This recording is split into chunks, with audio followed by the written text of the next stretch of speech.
नारायणं नमस्कृत्य नरं चैव नरोत्तमं देवीं सरस्वतीं व्यासं ततो जयमुदीरयेत्।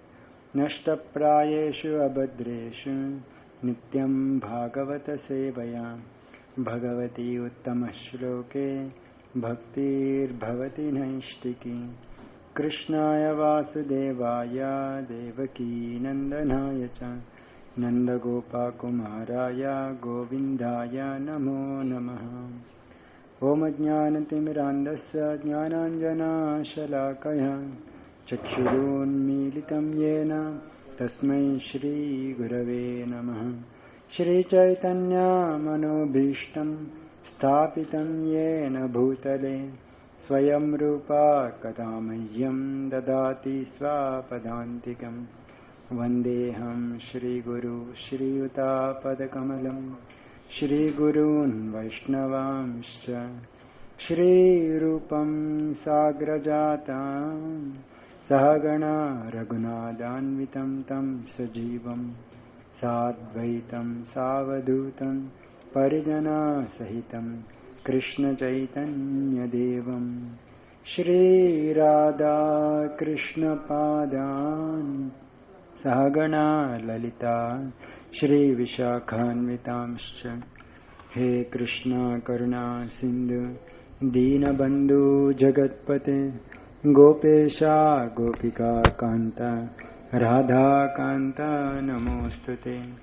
तप्तकाञ्चन गौराङ्गी राधे वृन्दावनेश्वरी वृषभानुसुते देवी प्रणमामि हरिप्रिये। वाञ्छाकल्पतरुभ्यश्च कृपा सिन्धुभ्येव च पतितानां पावनेभ्यो वैष्णवेभ्यो नमो नमः। नमो विष्णुपादाय कृष्णप्रेष्ठाय भूतले श्रीमते भक्तिवेदान्त स्वामिनिति नामिने। नमस्ते सारस्वती देवे गौरवाणी प्रचारिणी निर्विशेषा शून्यवादी पाश्चात्यदेशतारिणी। जय श्री कृष्ण चैतन्य प्रभु नित्यानंद श्री अद्वैता गदाधर श्रीवासादि गौर भक्तवृंद। हरे Krishna Krishna Krishna Hare Hare Hare Ram Ram Ram Hare Hare. Hare Krishna. So, since congratulations to all of you, successfully completed 6 cantos, Bhakti Vaibhav completed. So, we'll just do some quick recap. What is there, overview, bird's eye view. Whatever you have studied, just we'll see. So, as I mentioned, like we have to cover 158 chapters in 158 minutes. So, one chapter in a minute. So, we'll just see overview, what is there in Bhagavatam. Right? So, like our 2 friends have joined. I told today's overview class, you can join. So, they have come. So, they will hear what is there in Bhagavatam. So,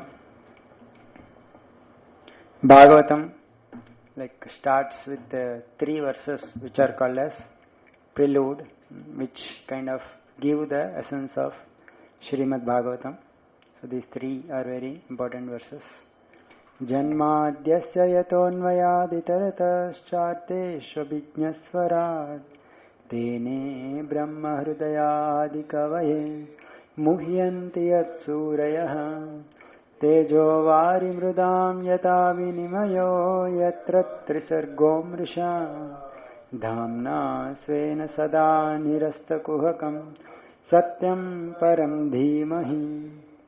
So I meditate upon Supreme Absolute Truth, who is the cause of this whole universe and who directly and indirectly conscious of all these manifestations, who imparted this knowledge to Brahma, and that Brahma, like even great sages bewilder about that Lord, and from him only this whole material world appears factual.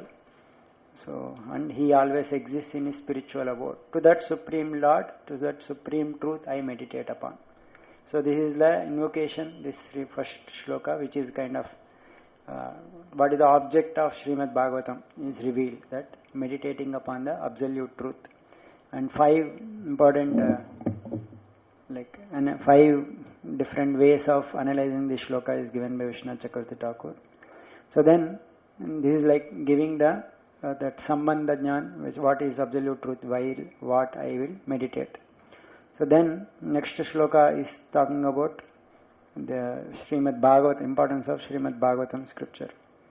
Dharma projita kaitavotra paramo nirmatsaranam satam vedyam vastavamatra vastu shivadam tapatrayon moolanam Srimad Bhagavate Mahamuni Krute Kim Va Parairishvaraha Sadyo Hrudyavarudyate Krutibhi Shushrushivis Tatshana.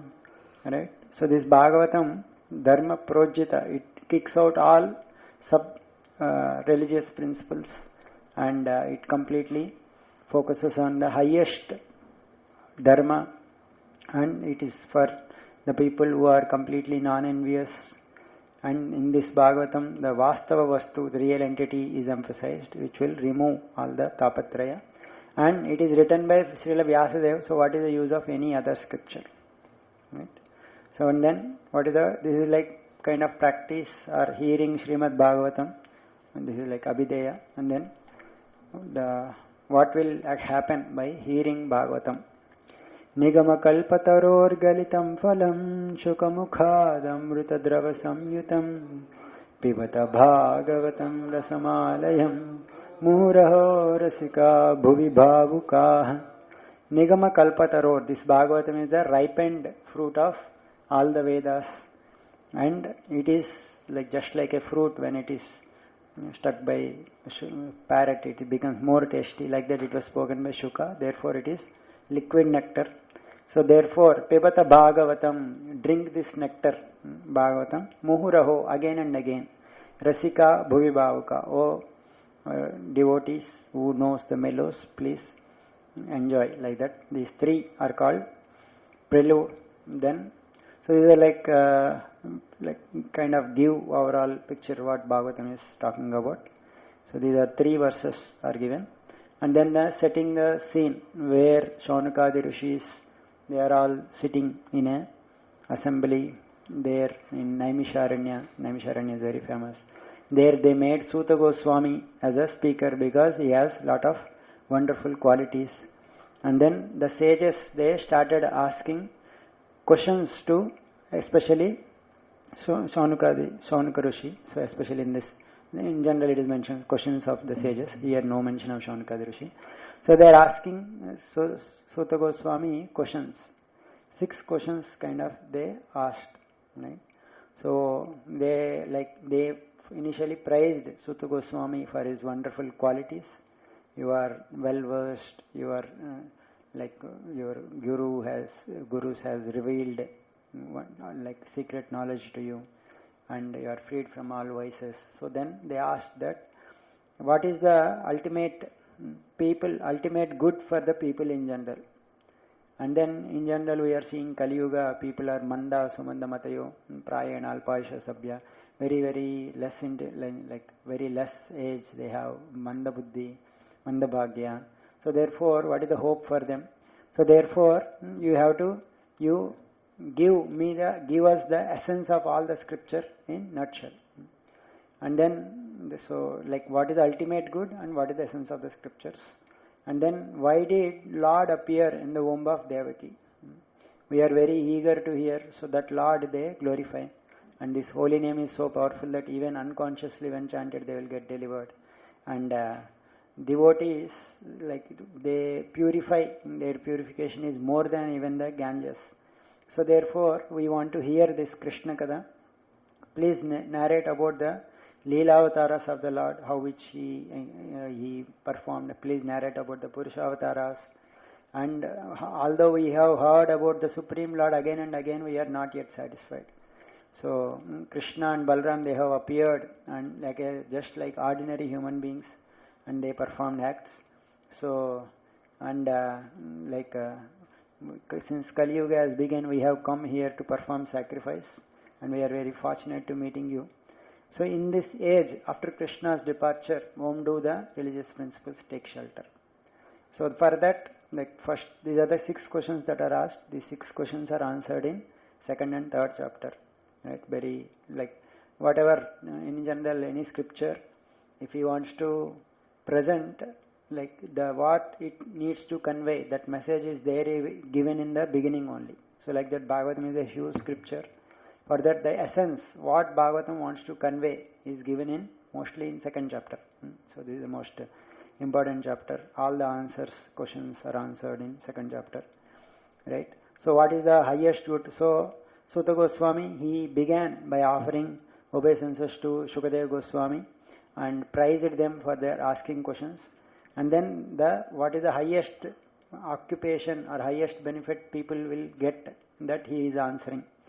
Savai pumsam paro dharmo yato bhaktira dokshaje ahaituki apratihata yayatma suprasidati. The supreme occupation is that by performing devotional service to the Lord with ahaituki apratihata, unmotivated and uninterrupted devotional service, if someone performs, that kind of completely satisfies the soul, yayatma suprasidati. And if by performing that bhakti, jnana and vairagya will automatically come. So no need to endeavor separately. And varnashrama dharma, it is also varnashram dharma. If it doesn't produce bhakti towards the Lord, it is also shrama eva hi kevalam. Because ultimately all the occupational duties one should perform for gaining the ultimate benefit, which is inquiring into the absolute truth. What is that absolute truth? That absolute truth is called as Vadanti tat tattvavidas tattvam yajnanamadvayam brahmeti paramatmeti bhagavaniti shabdate. These 3 are the terms. So this is the purpose of all the existence, to inquire about this absolute truth. So therefore, great sages, they are all engaging in all the activities with bhakti and jnana, vairagya, all these things, to understand this absolute truth. So therefore, the only performance of varnashrama is to please the Lord. Otherwise, sanishtitasya dharmasya samsiddhir haritoshanam. Right? So therefore, conclusion, tasmad ekena manasa bhagavan satvatampati shrotavya kirtitavyascha dheya pujyascha nityada. So this is after analyzing everything, therefore you should always hear, chant, glorify the Supreme Lord. So this theme will repeat in Bhagavatam. So by doing that, all the karma will go away. Then the stages he gives by regularly, 14 stages which are mentioned, how a sadhaka progresses, that is given in 2nd chapter, as well as Narada Muni's pastime also. So from Shraddha, Satam Krupa, first mercy of devotees will come, then Mahat Seva, service to devotees will come, then faith, Shraddha will come, then Guru Pada, taking shelter of Guru, then Bhajanya Shushpruha, eagerness to worship, then Anaddas will go away, then Bhakti, Naishtiki Bhakti will be there, then Anaddas will go away, then Ruchi will come, then Asakti, Rati, Prema, Darshana, Harer, Madhurya, Anubhava. These are 20 stages. Slowly they are explained in each shloka. So in this way, therefore, one should perform bhakti towards the Lord. So in this way, bhakti is the abhideya, is established. And whom to perform bhakti? So that personality, one should perform bhakti to Vishnu only. Right? There are 3 personalities, Vishnu, Shiva, Brahma, based on they are controllers of the 3 modes. But people will derive highest benefit by performing bhakti towards Vishnu. Right? Sattva, Tanor, Nunam, Nishreyasam. Right? Highest benefit will come by. So Bhagavatam initially, 2nd chapter only clarifying whom to worship. It is unequivocal worship Vishnu. And he gives analogy, passion is goodness is better, so therefore and reject all other forms of the Lord and worship the Supreme Lord.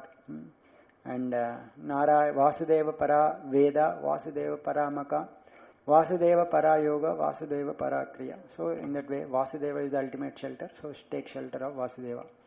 And then Karanodakshaya Vishnu, he explains about the Purusha avatars, how they kind of interacted with this material world and they created. So there is third chapter also, the Purusha avatars, through Garbhodakshaya Vishnu, Lord Vishnu takes different incarnations and he protects this world. So then he gives the list of all the incarnations. And after mentioning all the incarnations, in that Krishna and Balram are also mentioned. So, like Suta Goswami was afraid, people may think that Krishna is also an incarnation of Purusha avatara. Therefore, immediately he clarified after mentioning all the avatars. Ete chamsha kala pumsa Krishnastu Bhagavan Swayam Indrar Vyakulam Loke Mrudayanti Yuge Yuge. So, therefore, Krishna is a Bhagavan Swayam. He is not an avatar, he is a avatari. And so, in this way, all these incarnations, these are like so many incarnations are there. And like if someone recites these incarnations, their dukkha will go away. And but don't think that this universal form that you consider, that is the transcendental form, that is different from the Lord. So therefore the ultimate thing is that understand the Supreme Lord, perform devotional service, then one can understand. In this way, this Srimad Bhagavatam is given to me, and you have asked where do the Dharma took shelter? Krishne Swadhamopagate Dharma Jnanadivisaha Kalau Nushtadrishamesha Purana Arko Dinodita. When Krishna left this world after Kali Yuga, this Purana Arka, this sun-like Bhagavatam has appeared to give light to the people of Kali Yuga. So that Bhagavatam I will narrate to you like that. Initiated. Where was the reply to that question? Not elaborately, but Krishna has appeared something. So it's not elaborately described, that maybe it comes later. So, but Krishna has appeared like that, one verse is there. So then, hearing that Bhagavatam has appeared, and Shaunakadi Rishis, they were excited. And by hearing that, oh, you are speaking very nicely, they were very excited. And in that also, Shaunakadi Rishi especially mentioned, because he is a Sabhapati, Kulapati. So, he is the eldest. So then, Shaunakadi, like you are very fortunate, like we are hearing Bhagavatam. So, he asked about the previous background of Bhagavatam. You have mentioned this Bhagavatam is spoken to Parikshit Maharaj when he is about to die, or he is under the woe of dying, from Shukadeva Goswami. So, and you have mentioned that Vyasadeva has written this Bhagavatam. So, he asked questions about these three personalities, right? So, what is the history of Bhagavatam? When and which time Vyasadeva has written this? And questions about Shukadeva Goswami. Generally, Shukadeva Goswami is a liberated soul. He doesn't stay even for some time for some place. So, why did he took some 7 days time to teach this? And how is he received in Hastinapur? And Parikshit Maharaj is a king. He is shelter for so many people. And why did he want to leave his body? Why he want to give up his body? Because his body is useful for all the people as a king. He is serving everyone. So why did he want to do? So Parikshit Maharaj, why he please narrate his activities. So in this way he asked these questions. These questions answers are answered in throughout the first canto, right? So first the questions about the Bhagavatam, history of Bhagavatam. So that is answered in 4th, 5th and 6th chapters. Almost 7 chapters in first 10 verses. What is the question? The history of Bhagavatam. So Vyasadeva, he was dividing all the Vedas. He has written all the 4 Vedas, Mahabharata, Puranas, everything he has written. But he was feeling unsatisfied in his heart. So that time he was thinking, why I am not getting satisfaction, although I have written all these things. And he was thinking, maybe I have not glorified the Lord sufficiently. So at that time Narada Muni has come, and Vyasadeva has worshipped Narada Muni, and Narada Muni told, how are you satisfied by identifying with your body or mind? So looks like you are despondent. What is the reason? Vyasadeva mentioned that, yes, I am. I don't know. I am feeling despondency. Then Narada Muni immediately pointed out, because you have not glorified the Lord's glories exclusively, therefore you are feeling this dissatisfaction. Right? Otherwise, you have glorified Dharma, Artha, Kama, Moksha, but not sufficiently glorified the Lord. If Lord is not sufficiently glorified, one will not get satisfaction. So that is the reason. That words which glorify the Lord, they create revolution in this world. Otherwise, they will agitate the minds. So therefore, you, or even the Nishkama Karma or Jnana without Bhakti is a waste. And Bhakti, even if someone performs and leaves after some time, there is no loss. But what is the use if someone performs their Dharma nicely without Bhakti? It is ultimately waste of time. So therefore, you meditate upon the Lord's activities and write those activities. And those activities will liberate all the people. So like that he glorifies, instructs him. And then in order to give faith to Vyasadeva that how Bhakti will come, he narrated his own life story in his previous life. How while he was a child, Bhakti Vedantas, he was a son of a maid servant, and Bhakti Vedantas have come and they are serving for 4 months in the rainy season. And they are discussing Krishna Kada, and he was nicely serving them. So by that Krishna Kada, by hearing that, Narada Muni also progressed because they have bestowed mercy. Right? So in this also, all the stages of bhakti are mentioned. Satam Krupa, Mahat Seva, Shraddha, Guru Padashraya. Bhajaneshu Spruha, Bhakti, Anattapagama, Nishta, Ruchi, Asakti, Bhava, Rati, Prema. So all these stages Narada Muni also undergone in their direction. So in this way I have got knowledge, and in this way I am moving. So therefore you mention bhakti, right? You always encourage people to perform bhakti. In this way you preach. Like that he concluded. So then Vyasadeva again asked, oh, you have mentioned that these Bhakti Vedantas have given you knowledge. How did that knowledge stayed with you even after the day of Brahma? How did you get this body? Like that he asked. So Narada Muni replied again. He continued the story, what happened after Bhakti Vedantas in 6th chapter. After they left, I was alone with my mother. We both are attached to each other because both are depending upon each other. At that time, after some time, some snake bite my mother, and mother died. But still, because that knowledge is there, I left for the north and wandered in different places, and yes. You mentioned that this Bhaktivedanta was in a previous life? Yes. Previous life. Previous kalpa also. Because Narada Muni was born in the beginning of karma, right? He said, or he asked basically. Vyasadeva asked, previous kalpa, how do you remember? Because Narada Muni was born at the beginning of kalpa. It is well known, right? He was born from Brahma at the beginning of day of Brahma. So I was wandering, and then I went to one place. I meditated upon Krishna, and then suddenly I saw Krishna, and then I lost the vision of Krishna. But again I meditated, but I could not see again. Then the Lord spoke that, I have shown you only once, so that you can to increase your hankering for me. So in this lifetime you cannot see me again, but again you will see me again. So you are like that he mentions. And then after the Lord disappeared, Narada Muni was completely meditating upon the Lord, and he was waiting. And at the end of his life, just like he gave up his life, and immediately he has attained the form of spiritual body, and he came from Brahma's body, and he is always taking his veena and glorifying the Supreme Lord. So in this way I was moving. In this way glory of Narada Muni is mentioned. So, and people in this world, either always they want to enjoy sense gratification, but to come out of the best remedy is Haricharyanu Varnanam, like that he mentions Narada Muni. So in this way Narada Muni narrated his story. Then Vyasadeva, according to the instruction of Narada Muni, he meditated, and in this meditation, these are important verses, like he was meditating on the Lord, then he saw Apashyat Purusham Purnam, he saw the Supreme Lord, Mayam cha Tadapashrayam, Maya also he saw, and he also saw Jiva bewildered by Maya. So 3 personalities he saw, Bhagavan, Jiva and Maya. So because of Maya, although living entity is beyond Maya, he is thinking, his body. So for that, Anarthopasamam sakshat bhakti yogam adokshaje. To remove all those anarthas, bhakti yoga is the remedy.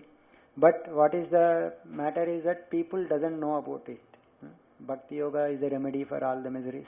Lokasya janato vidvams. Therefore, he Chakre Satvata Samhita. He has written this Bhagavatam.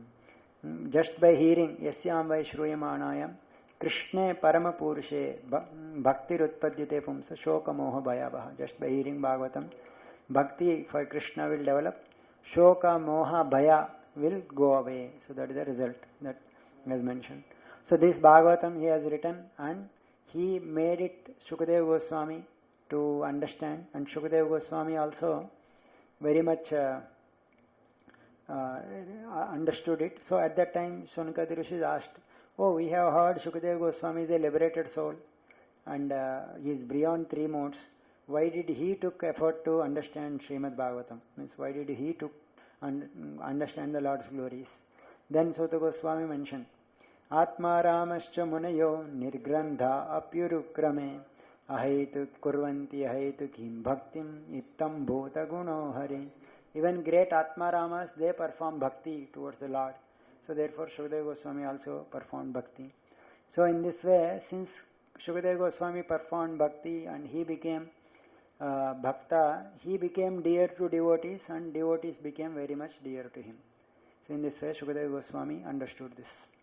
So in this way, the questions about how did Bhagavatam, when and why Vyasadeva written, that is answered. What is the next question he asked? He asked about Parikshit Maharaj, Shukadeva Goswami and Parikshit Maharaj. So Shukadeva Goswami also he has little bit mentioned here. Again he mentioned the last chapter. Birth of Parikshit, right? So Parikshit Maharaj, how did he, why did he renounce? That he want to explain. So for that, first of all, Parikshit Maharaj needs to be born. For that, before Parikshit Maharaj born, how was he saved in the womb? That needs to be narrated. So that for that episode, the matter went to the case after killing Ashwadama, killing 5 sons of Draupadi, right? So Ashwadama killed 5 sons of Draupadi, and Draupadi is lamenting. So Arjuna told Draupadi, don't worry, I will capture Ashwadama and cut off his head and you can take bath on his head. Like that he told. And then Ashwadama, Arjuna and Krishna both are chasing. So the hero of Bhagavatam, Krishna, has appeared as a chariot driver in Bhagavatam. Right? In Gita also like that only, as a chariot driver.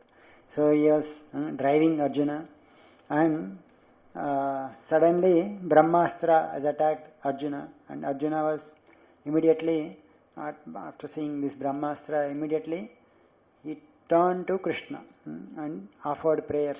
You are the ultimate shelter, you are always beyond Maya, you are transcendental, merciful. And after praising Krishna, then he told what is the cause of this heat. So then Krishna responded that, so this is Brahmastra, it was released by Ashwadama, so you release another Brahmastra to counteract it. Can you mention the link between Vyasadev's meditation in Ashwatam? What was the link? So that Vasudeva meditation, how Bhagavatam came, that was over.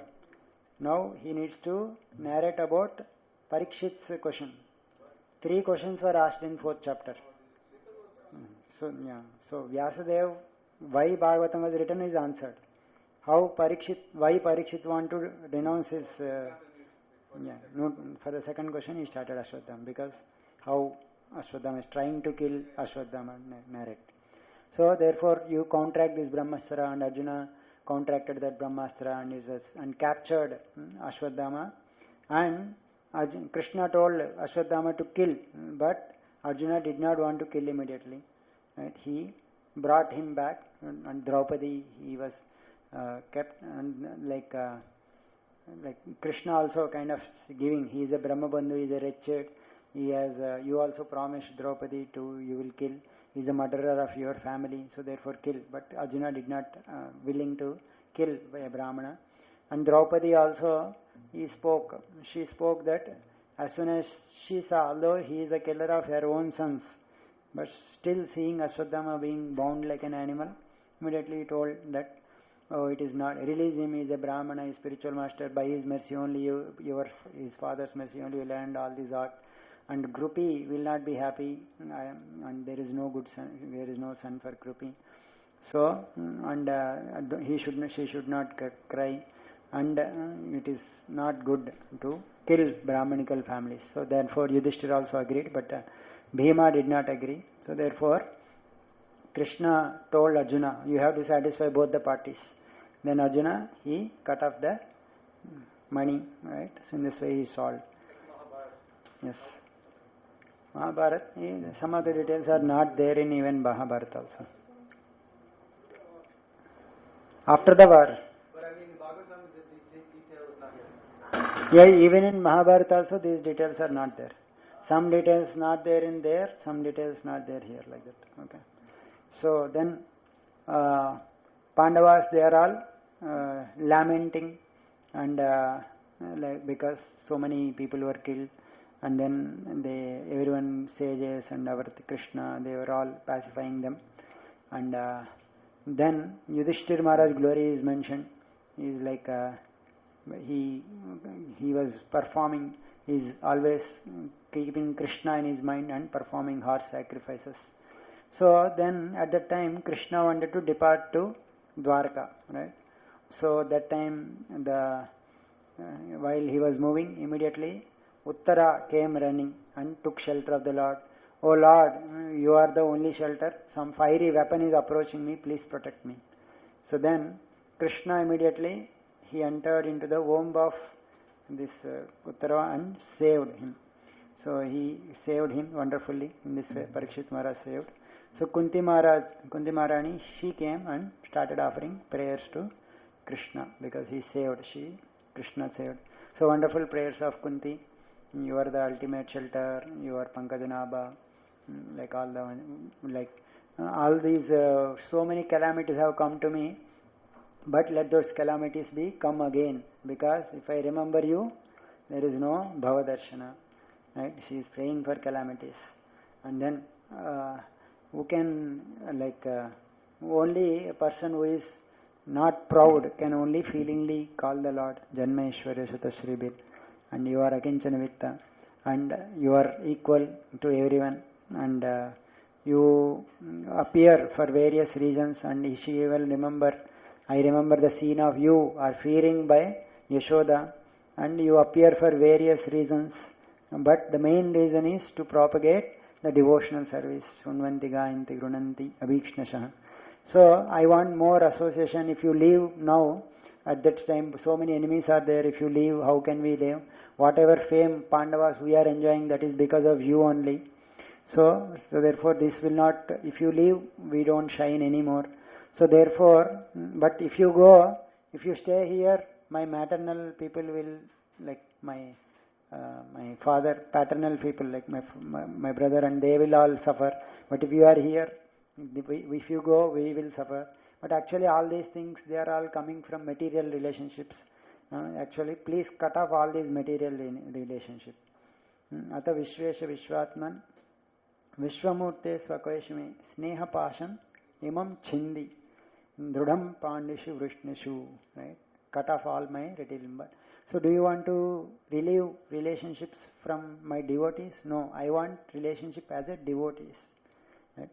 Tvayi me ananya vishaya matir madhupate sukrut ratim udvahata tadda gange baugham udanvati. My mind, let my mind always flow towards you as just like Ganges flow towards the ocean. So in this way she glorifies Krishna, and Krishna was very much smiled. That is like she was achieved success because Krishna ultimately smiled. So then Krishna was again planning to go to Hastinapur, but Yudhishthira Maharaj asked to stay for some more time. But because of Yudhishthira Maharaj's love, Krishna was staying back. So Yudhishthira Maharaj at this point of time, he was thinking, oh, I am the most sinful person, I am the cause of this killing of so many these people. So even though great sages pacified, Krishna, Vyasadeva, everyone pacified, but Yudhishthira Maharaj could not be pacified. Why? Because Krishna in his heart is not allowing Yudhishthira Maharaj to get pacified because he wanted to glorify his devotee Bhishma Dev. Right? So in this way, even after so many people pacified, but he did not satisfy, then Krishna told, we will go to Bhishma. So everyone went there, Bhishma, and especially they all dressed as the royal kings and they went. So as soon as Bhishma saw, then he was thinking, and he was lamenting about, oh, you are all Pandavas, you have power, you have skill in the form of Arjuna, power in the form of Bhima, like guidance in the form of Krishna. Still there are so many calamities. It is very difficult to understand the plan of the Lord. Nahi asya karichit rajan puman veda viditsitam yadvijijnasa yukta muhyanti kavayopihi. Right? So everything is according to plan of the Lord, it is working, and it is very difficult to understand the plan of the Lord.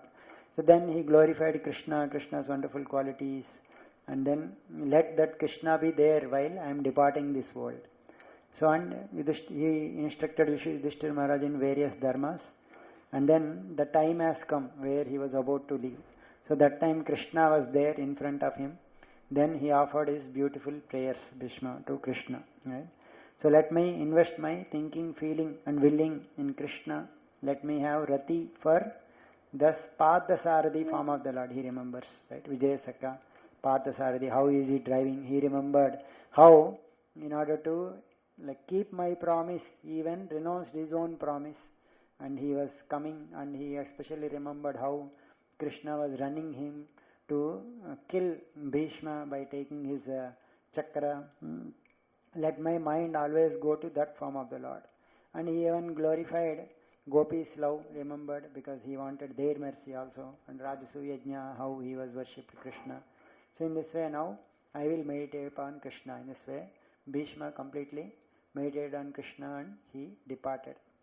So in this way, Bhishma's departure was given. So he wanted to narrate about Parikshit Maharaj's birth.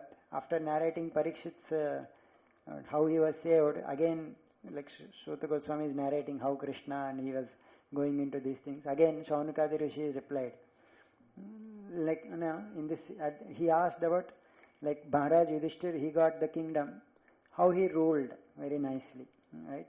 So that rule of Yudhishthir was mentioned, prosperous kingdom, happy citizens, there are no miseries. That is the glory of Yudhishthir. So then Krishna, one chapter narrated about Krishna's departure from Hastinapur, one chapter narrated about Krishna's entrance into Dwaraka. So while Krishna was leaving, no one was able to tolerate the separation of Krishna. This is Viyoga is mentioned. So even everyone women, their tears are coming, but if someone is leaving, if tears are gone, that is not auspicious. So they are they are not showing their tears. In this way, everyone was feeling separation from Krishna, right? These Pandavas, they are always with Krishna, sitting, lying everywhere.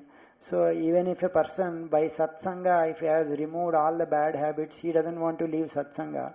What to speak of association of Krishna? Krishna, if he is leaving, how can they tolerate? Right? Therefore, they are not able to tolerate. But still, Krishna was leaving. In this way, the beautiful departure was kind of narrated. So then, while leaving, the Hastinapur ladies, they were all thinking about Krishna, and their talks were like Shruti Manohara, like Vedas, because they are glorifying the glories of Krishna. So in this way, and the Pandavas, everyone, they kind of came along with Krishna to the end, and Arjuna accompanied him. And then Krishna, when he entered Dwaraka, he blew his conch shell, and they are all in separation, and after a long time Krishna has come. So very beautiful chapter. Dwarkavasis, they are running towards Krishna and they are glorifying. So their sweet talks were mentioned for four, 5 shlokas, very, very beautiful shlokas, how sweetly they are talking with Krishna. Bhavayanastvam bhava vishvabhavana tvameva matata surutpati pita tvam sadguruna paramam chadaivatam yasyanu krutino bhabhuvima. You are our master, mata, pita, sutu. You are everything for us. You, by following you, we have achieved success. Aho sanata bhavata smayadvayam traivishtapanaam api duradarshanam Premasmitasnigdhanirikshananam Pashyema Rupam Tava Sarva Saubhagam. Oh, you have become Sanata here. Again, your darshan is rare even for devatas, that we are able to see your form. Right? Prema smita snigdha nirikshanam, your face is filled with prema, with lot of affectionate smiles. So that sarva, all auspicious face, we are again able to see you.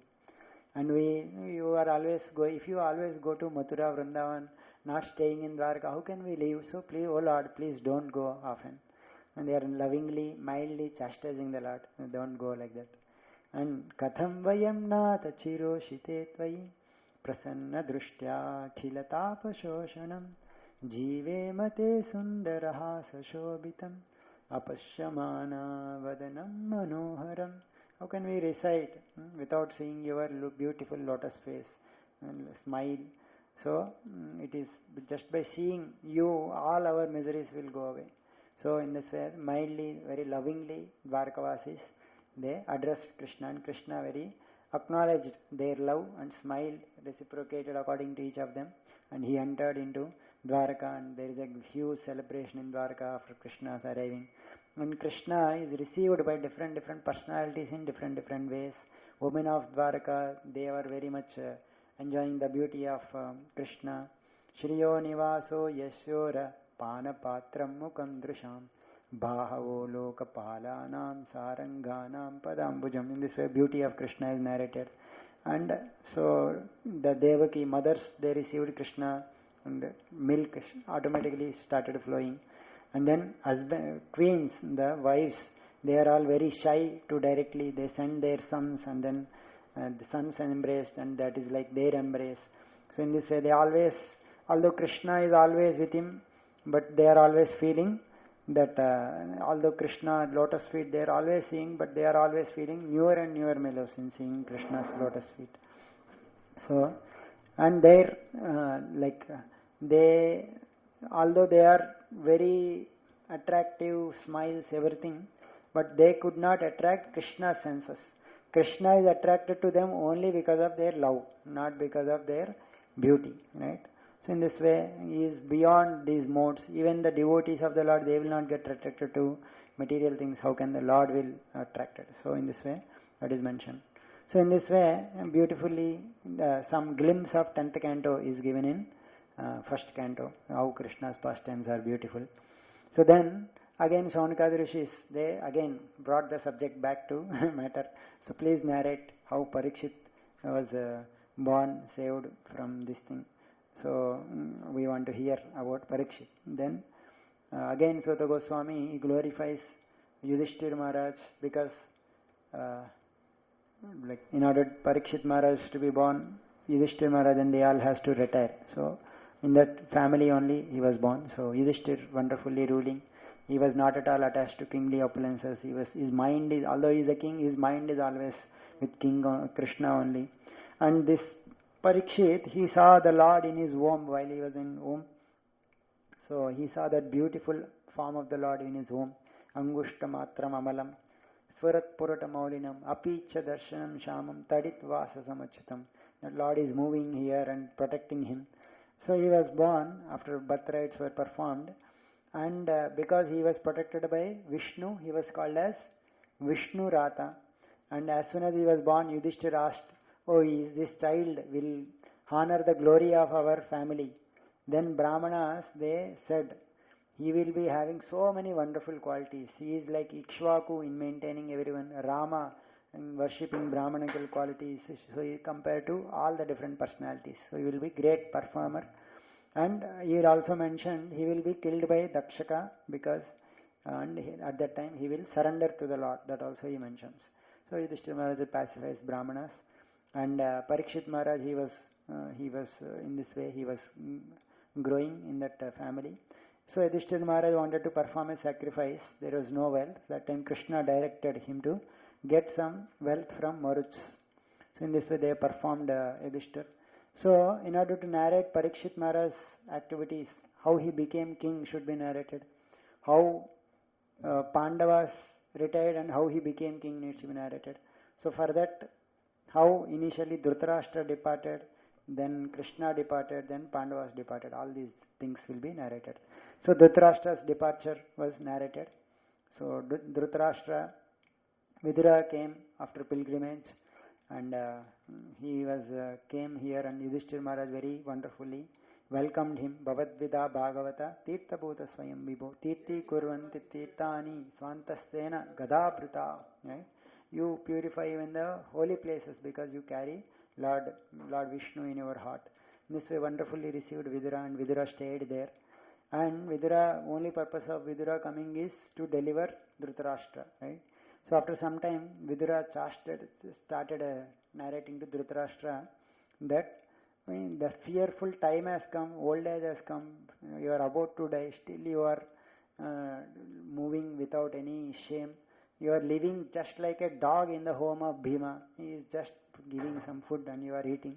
Your symptoms are, old age are visible, your teeth are loose, and you are coughing, and no need to live this degraded life. Get out from here. No need of so much this thing. And people who are Dhira, they will not get, Narottama people, they meditate upon the Lord. Dhira people, they will not undisturbed by this old age. So get out from here. And very strongly he spoke. With that, Dhritarashtra's, that all the things that which he could not give up previously, that got removed, and he immediately left for the north. So then, seeing Dhritarashtra leaving, Gandhari also left, and Vidura also left, and Yudhishthira was lamenting, and the Sanjaya was also lamenting. Sanjaya told, "Oh, these great souls, they have cheated me." And then, like Prabhupada writes, great souls cheat for the great cause. So like that, he was lamenting. Then Yudhishthira was thinking, I am the protector. That is also one kind of illusion. Then Narada Muni came, and he kind of enlightened Yudhishthira. Don't think that you are the protector of everyone. Lord is the ultimate protector. Everyone is bound by the laws of this thing. How can anyone help anyone? Everyone is under the clutches of Kala. No one can protect anyone. Lord is the supreme Lord. So you focus on the supreme Lord, understand his mission, and follow his plan. And then he narrated that how Yudhishthira, like the Dhritarashtra, Vidura, they have went there, and they will soon depart their houses, depart their bodies, no need to go. Like that he mentioned. And then Narada Muni left. So Yudhishthira was, he like slightly in his mind that mind is there. Soon Krishna will depart, like that Narada Muni told. So that was there in mind. So after that, Arjuna went to Dwarka, but he did not return for 6 months. So Yudhishthira was talking to Bhima, thinking that why Arjuna did not return. And he was thinking that, Arjuna went there, he is not yet coming back, and I am seeing so many women, like so many women are there in this world, my body, animals, birds, all these women he narrated. And so he was, in this way he was talking to Bhima. At that time Arjuna returned, but Arjuna's face was very pale. So seeing that, Yudhishthira asked, how are you? How is your Yadu family? You looks very dejected. Is it everything fine with you? Is Lord Govinda same? Like Krishna, initially asked about how are everyone. Then he is not replying anything. He's like, he asked, is your health all right? Is you were you disrespected? Anyone spoke you unfriendly? You could not give any charity that you have promised. Like that, so many things he mentioned, but he was not replying. Finally, he asked, looks like your friend has departed. Is it like that? Like that, he revealed his heart, because that mind that Narada Muni has told, that was there in back of his mind. So in this way, Yudhishthira asked. Then Arjuna, in 15th chapter, he narrated his separation from Krishna. Narada Muni, he hinted that soon Krishna will leave. So Yudhishthira, he was hearing that like Arjuna was in chapter 13, Narada Muni mentioned that soon. 14 is over now, 15, yeah. 14 is Yudhishthira's questions to Arjuna. 15 is Arjuna's lamentation. Arjuna, he checked his tears, he remembered Krishna. Vanchitoham Maharaja Harina Bandhurupina Yena me apahritam tejo daiva vismapanam mahan. I was left by Krishna, right? So he, Harina Bandhurupani, he was like very dear friend to me. He has left, and all my strength has left me now, which kind of astonished even the three worlds. I am not able to separate, I am not able to tolerate his separation even for a moment. Right? He is like this whole world appears like apriya, like just like a dead body without life. And he remembers all the powers that empowered by Krishna, that he could do wonderful things. I could chase Draupadi's hand by chasing fish. I could defeat Indra in the Kandavana. Bhima defeated Jarasandha because of his power. And Draupadi's offenders, they were all killed in the war. And Durvasa's anger, we were saved. I astonished even Shiva also. Nivata Kavachas I could kill. And Virata's cows I could save. So many arrows I have attacked me. Bhishma, Drona, Karna, everything I could tolerate. No one could kill me. All this because of Arjuna only. But now, when I remember Krishna, his sweet talks, my mind was very much hesitating. I was in his absence, my heart became void. But in his absence, the same ratha I have, same horses I have, but it became useless. I could not even protect queens from these cowherd boys. So Yadus were cursed and they killed each other, and supreme will is ultimate thing. So in this way, Arjuna, in this situation, I was only remembering the teachings of Lord Krishna. That is only giving me solace. In this way, Arjuna, in his grave situation, he could remember the teachings of Bhagavad Gita which he spoke, and that gave him solace. Right?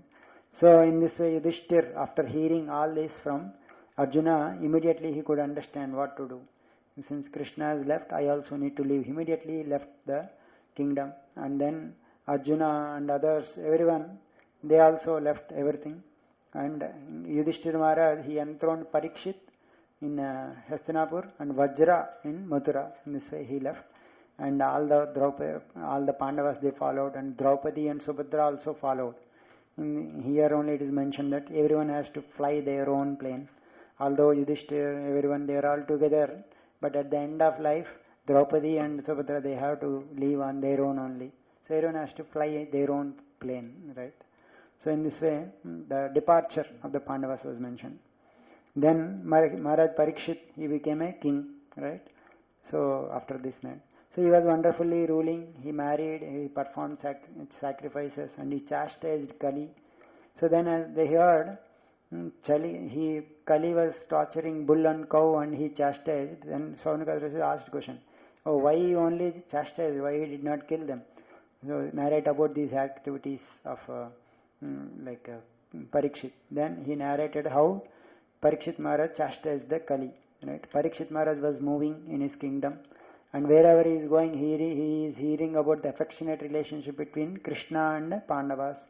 Saratya Parshada, Sevana Sakta Dautya, like how Krishna is always helping Pandavas.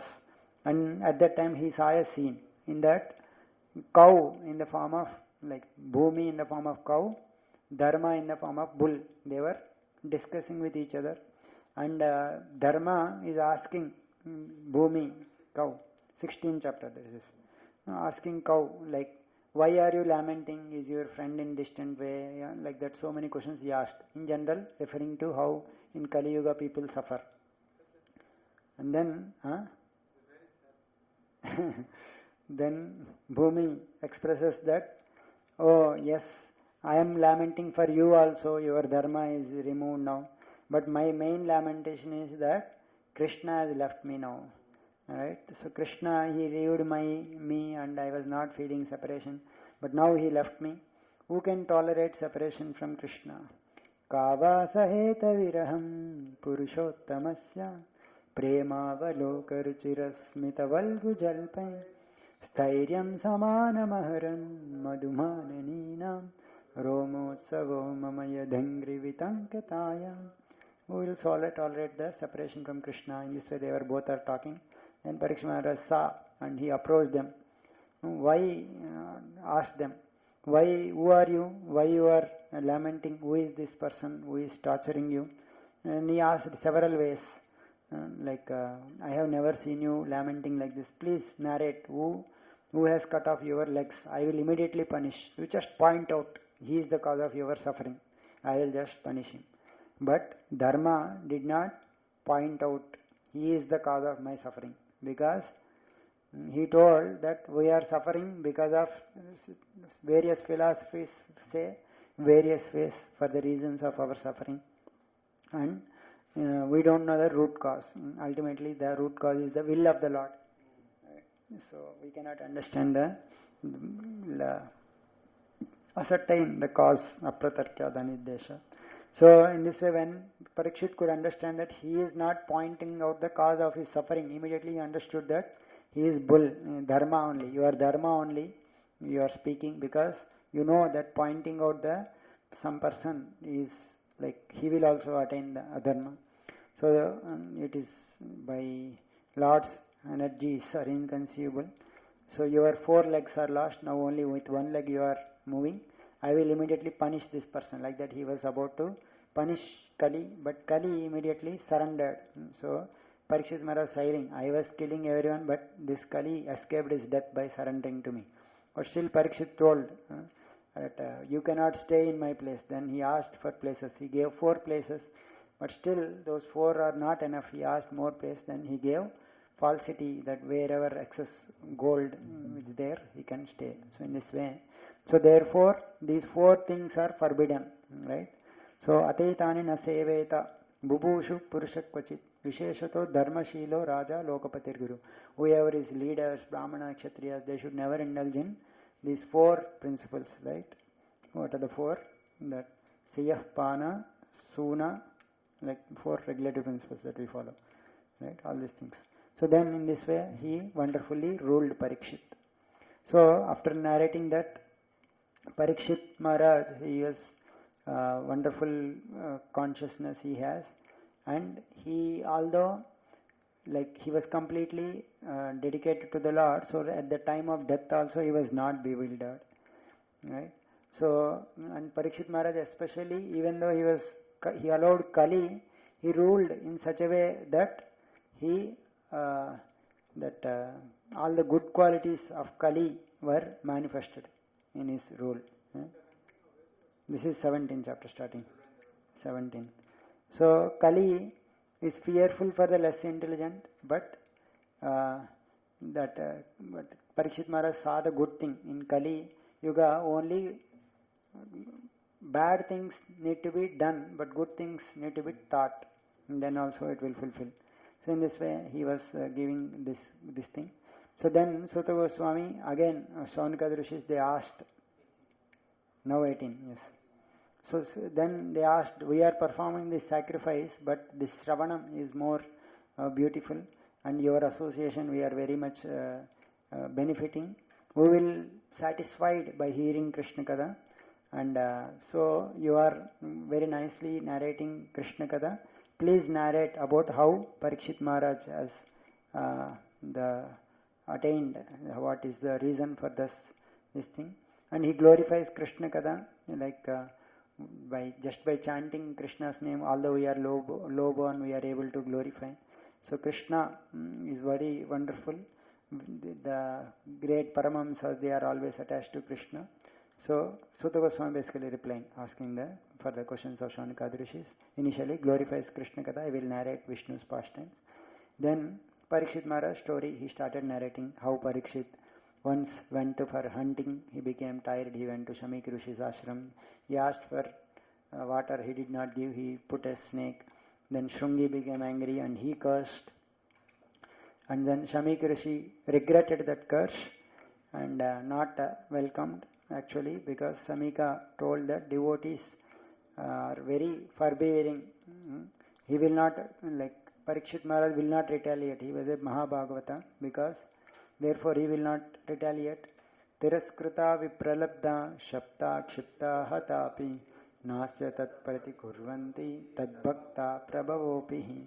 Right, in this way he did not, he understood that Parikshit will not counteract, but he informed the news to Parikshit. Parikshit Maharaj, as soon as he received the news, even before receiving the news also, as soon as he went home, he was repenting, and he was thinking that let some calamity come so that I will not do this act again. In this way he was thinking, and that news was given. Immediately he thought that it was a blessing in disguise, and immediately he gave up everything. He went to bank of Ganges, and he decided to fast until death. And great sages have arrived from all over the universe, great personalities. Atri, Bhrugu, Vasishta, Parashara, everyone, Raipayana, Narada, Vyasa, Devarshi, everyone came. And Parikshit Maharaj welcomed everyone, and he told, it is the Lord's grace that you have all come here, and my only desire is to hear Krishna Katha from all of you. Tammopayantam Pratiyantu Vipra Ganga Cha Devi, please accept me and Ganga, let Ganga may accept me. Whatever, you please narrate Vishnu Gatha, let that Takshaka or any bird that can come. This is 19th chapter. My only aspirations is that Punascha Bhuyat Bhagavatyanante Rati Prasangascha Tadashrayeshan Mahatsuyamyam Upayami Srishtim Maitrastu Sarvatra Namo Dvijebhyaha. Wherever I may be born, my only desire is, again I want to attain bhakti towards the Lord and association with His devotees and Maitrastu Sarvatra, friendly relationship with everyone. So this is my desire. So in this way, everyone praised Parikshit Maharaj's disposition, and all the sages, they approved, and they were discussing these sages, they were all very much happy, and they were discussing. At that time, there was kind of Parikshit Maharaj was asking them, I have a question, what is the duty of the people in general, especially at the time of death? Please narrate. So then these people, they are all thinking in general, different people are thinking in different ways. So at that time, Shukadeva Goswami has entered into that assembly. So the beauty of Shukadeva Goswami is mentioned. He was like very much 16 years old, very youthful, very young, very beautiful. He doesn't wear clothes, but very beautiful. He looks like Krishna with bodily hue. And then everyone welcomed him very nicely. And all the people, children who are following that time, seeing that king also receiving, they left that place. Parikshit Maharaj bowed his head and he glorified. Just by remembering you, people will become sanctified. You have entered into my house. This is the proof that Lord Krishna has showed me mercy by your arrival, because Krishna has a lot of love for Pandavas, that he made you appear. So what should we do? What should we hear? What should we chant at the time of death, especially? What is the duty of a person? What should a man hear, chant, remember and worship? And what he should not do in general. So like that he asked the question. So in this way, first canto sets the scene for Bhagavatam. So then the Shukadeva Goswami started replying. Right? So Shukadeva Goswami started replying. So for Shukadeva Goswami, initially, what one should chant, hear, glorify, remember, that question is all, and what one should not do, that was asked. So he replied with what one should not do. Right? So Gruhamedi, he wastes his time like Nidraya Haritenaktam Yaya night time. He sleeps or enjoys sex, or in daytime fully engaged in maintaining family, money, and he doesn't see about his Atma Tattva, and he doesn't think about the his Sainya, which will not be able to protect. So in this way he condemned that life only of enjoyment, and he told one should always remember, glorify and hear about the Supreme Lord if one wants Ichchata Abhayam, if one wants Abhaya. So highest perfection is to remember the Lord at the time of death. So therefore, even though I am self-realized, still I heard pastimes of the Lord. So this is the hearing of Bhagavatam, result that one will develop unflinching faith to the Lord. And if someone wants Akuto Bhayam, the highest process etan nirvidyamananam ichchatam akuto bhayam yoginam nupaninitam harer namanu kirtanam. The highest thing is harer namanu kirtanam. You are telling you have very less time, even one muhurta is sufficient. Katwang Maharaja could give up. So you have 7 days, don't worry. So like that he started, and there many people are sitting as Ashtanga yogis. So he has already answered, bhakti is the highest thing, but many Ashtanga yogis were also sitting. So he, in that opinion, he was replying for the Ashtanga yogis, how could they understand? So he started narrating Ashtanga yogi, because I also know this process Ashtanga yogi, but ultimate conclusion he again established that the bhakti is the highest. So for them, to convince them, also he started narrating Ashtanga yoga, and out of curiosity Parikshit Maharaj also hearing and asking questions. He narrated Ashtanga yoga, like 8 limbs, Yama, Niyama, Asana, Pranayama, Pratyahara, Dharana, Dhyana, Samadhi.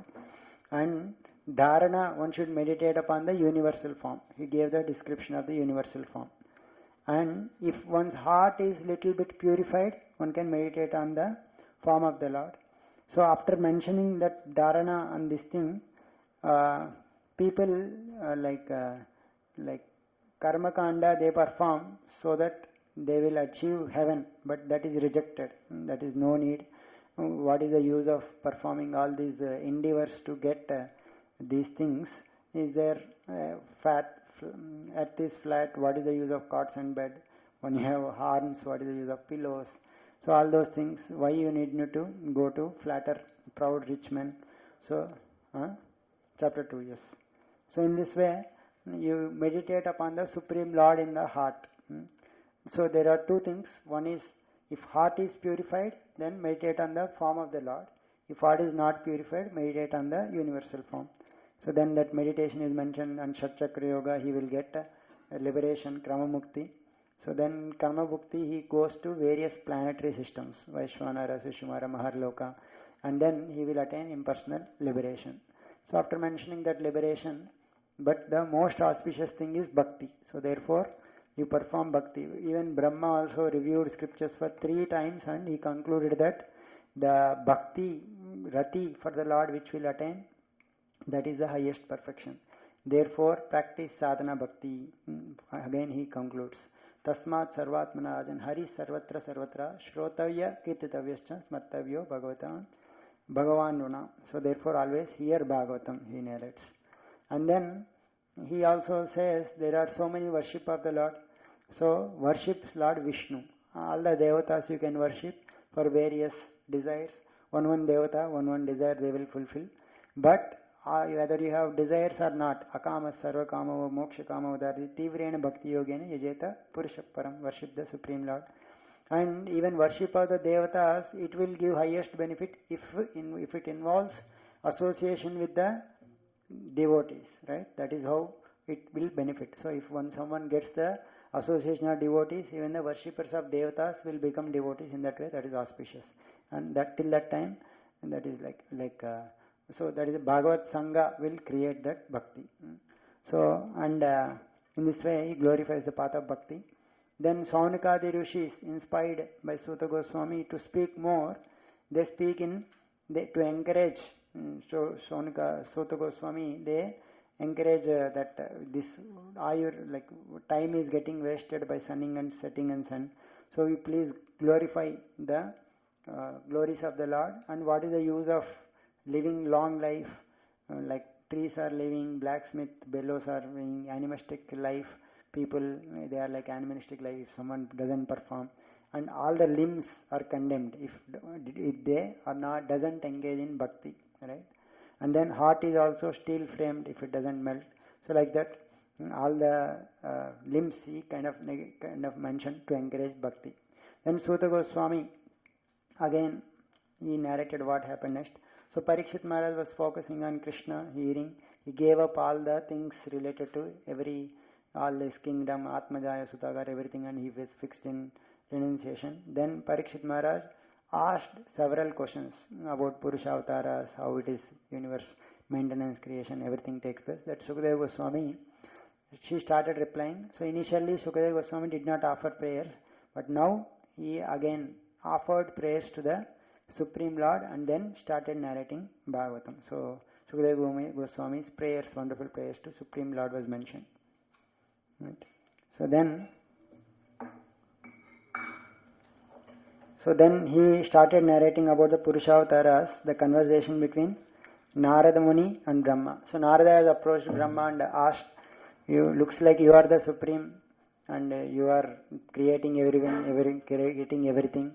But sometimes you also meditate. Is it someone higher?" Then Brahma told, "Actually, I am not supreme. There is a supreme Vishnu is there. He is the cause of everything, and he is the Yat Adhishtanam." Like 6 questions Narada Muni has asked. Yad Rupam, Yad Adhishtanam. What is the characteristics of this universe? This is 5th chapter. What is the shelter? How it is created? How is it conserved? What it depends on? How is it composed? Then all these things depend upon the Supreme Lord only. Lord Brahma has answered, and he narrated the Yathasrishtam, creation of the universe.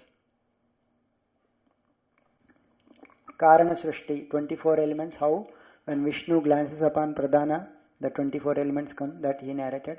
And Karya Srishti, all those ingredients come together and form the universe, that he narrated.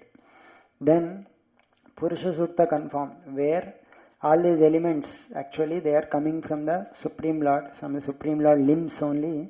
All the ingredients for the different things in this world, they are all generated.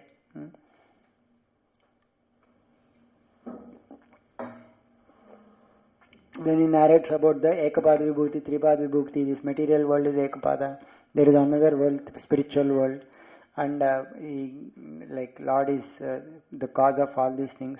From the Lord's limbs only I got all the things to worship the Lord. He is the shelter of the universe. The universe depending upon Him only. Because I hold Lord Hari in my heart, because my senses will not go away. So in this way, but although I am Brahma, I create everything, I cannot understand the glories of the Lord. What to speak of me, even Lord also cannot understand His glories. That is His glories.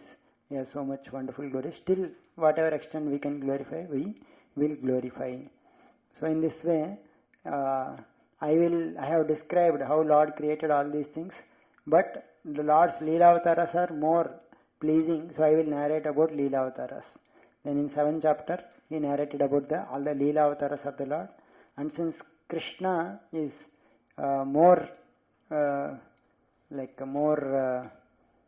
he narrated more about Krishna's activities. In this way he narrated. And then no one can understand the glories of the Lord. We simply surrender to the Lord. And he has various aspects of the Lord he narrated. And all these glories of the Lord in the form of Srimad Bhagavatam, you narrate. Creation, pastimes in relation to Maya, people discuss so that people can come out of Maya. So hearing that all these things, Parikshit Maharaj was very much inspired to speak Harikatha, and he started narrating like he was, Krishna has entered, and Parikshit Maharaj inspired Sukadeva Goswami that just by entering Krishna in his heart, people will get purified, and then they don't want to give up. And then he asked several questions about different things, which is the subject matter of Bhagavatam, right? How is Jiva attained spiritual body, like this material body? What are the Lord and Purushavasaras, Leela, what is the dimensions of the universe, characteristics of devotees, time, Yugas, Yugavatara, Sadharan Dharma, Sankhya, Purushavasaras, Veda, Samsara, Smarta, Pashanda, Nitya Siddha, all those things, please explain. Various questions he put forward. So then Sukadeva Goswami, he started narrating that. So he first narrated how a jiva has attained a material body, because in touch with, like, Deva has no connection, but he got in touch of eye and mind. And then in order to narrate about this creation, he started narrating about Brahma Lord conversation, where Chatushloki Bhagavatam will come. So Brahma was performing tapasya, like Brahma could not understand how to create. That time he heard tapa, he underwent tapasya. Then the Lord showed his Vaikuntha form, where he saw Vishnu, Lakshmi, and all the beauty of the Lord, everything. 9th chapter. then being pleased, that time very much Brahma was enlightened by seeing the vision of the Lord, and then the Lord told, the Lord told Brahma, I am very much satisfied, please ask for a benediction. You are seeing my abode, that itself is a great this thing. So you have performed tapasya. And then hearing that, Brahma has asked, please narrate about your form, please narrate about your energies, activities, all your, in this way he asked. So that time Lord spoke what is called as Chatushloki Gita. It is which kind of all the Bhagavatam in 4 verses, which is like Sambandha, Abhideya and Prayojan, right, which is elaborately described. And this Chatushloki expand in Parampara. So then he starts narrating about the 10 characteristics of Purana. Atra Sarga, Visargascha Sthanam Poshnamutaha, Manvantari Shanugata, Nirodho Muktirashra. These are the 10 characteristics, and he explains those 10 characteristics. And so, previously it was mentioned, Purushavatara's activities he has asked. So how Lord created this Virat Rupa, that again he mentioned. From Virat Rupa, Narayana is lying in Garbhodaka ocean. From him only all the subtle matters, these 5 Indriyas, Dig Devata, sound plus ether, all these activities have come. And because of that, this Virat Rupa has produced. So in this way I have narrated this Visarga, that Sarga and Visarga kind of explain. So in this way he concluded that I will narrate you about this Padma Kalpa. So that time Shaunakada Rishis, they asked, previously you mentioned that Vidura met Maitreya and he heard, because in 13th chapter he mentioned that. So what does they heard, Vidura and Maitreya? Please narrate about that. So in that way he asked. Okay, 12:25. Maybe you will take some break and then we'll continue. 2 cantos overheard. Hare Krishna, Krishna Krishna, Hare Hare, Hare Rama, Rama Rama, Hare Hare. Right. So he asked about I will narrate about Padma Kalpa, but that time Sridhar Goswami told about to narrate about Padma Kalpa, but time Shaunakada Rishis, they wanted to know about the Maitreya and Vidura conversation. So Shukadeva Goswami actually, previously, Parikshit Maharaj also asked similar questions to Shukadeva Goswami, and Shukadeva Goswami also narrated this conversation between Vidura and Maitreya. So therefore he also narrated the Vidura and Maitreya Samvada. So previously Vidura also retired, and that time Maitreya Rishi he asked. So that time Parikshit Maharaj also asked this question about why did Vidura left his palace, and where did this conversation between Vidura and Maitreya took place? Please narrate. So they are great personalities and their conversation will be of no less importance. So therefore, so he started narrating why Vidura left the palace. So Vidura, he was advising Dhritarashtra that Pandavas are the right eligible legitimate share, give it to them, Krishna is on their side, give up your son Duryodhan. And Duryodhan was listening, and he insulted Vidura that you are a son of a maid servant, who asked you advice. So Vidura at that time, understanding that Lord's Maya is acting upon Duryodhana, and he took this opportunity so that he could hear Krishna Katha. He left the palace and he was traveling, and while traveling he understood that at Prabhaskshetra that all his relatives have died in Kurukshetra, and then he met Uddhava. So Vidura, after meeting Uddhava, he asked questions. How are you, Yadus, Kurus, and how is Krishna? So like that he kind of asked question. Then Uddhava was at that time very much in separation from the Lord. So therefore he was completely in remembrance. Uddhava is such a person that in childhood even his mother is calling For breakfast, he was worshipping the Lord and he was not able to leave. So he was completely in devotional symptoms, and he was in one muhurta, he was silent, he was completely absorbed in Krishna. And then he came to this world, to Vidura, and started speaking about Vidura. So in order to directly not telling about Krishna has disappeared, he started giving philosophical answers. Right? So philosophically, how he narrated, like just like sun comes in the morning and goes in the evening, that doesn't mean sun has died. Sun is there everywhere. So in this way, he narrated philosophically, and he remembered the beautiful qualities of Krishna, his beauty, his pastimes, his how he is beautiful. Yanmatya lilo paikam swayoga Maya balam darshayata gruhitam vismapanam swasya sopagadde padam padam bhushana bhushanangam. His appearance, even his own expansions got attracted to him.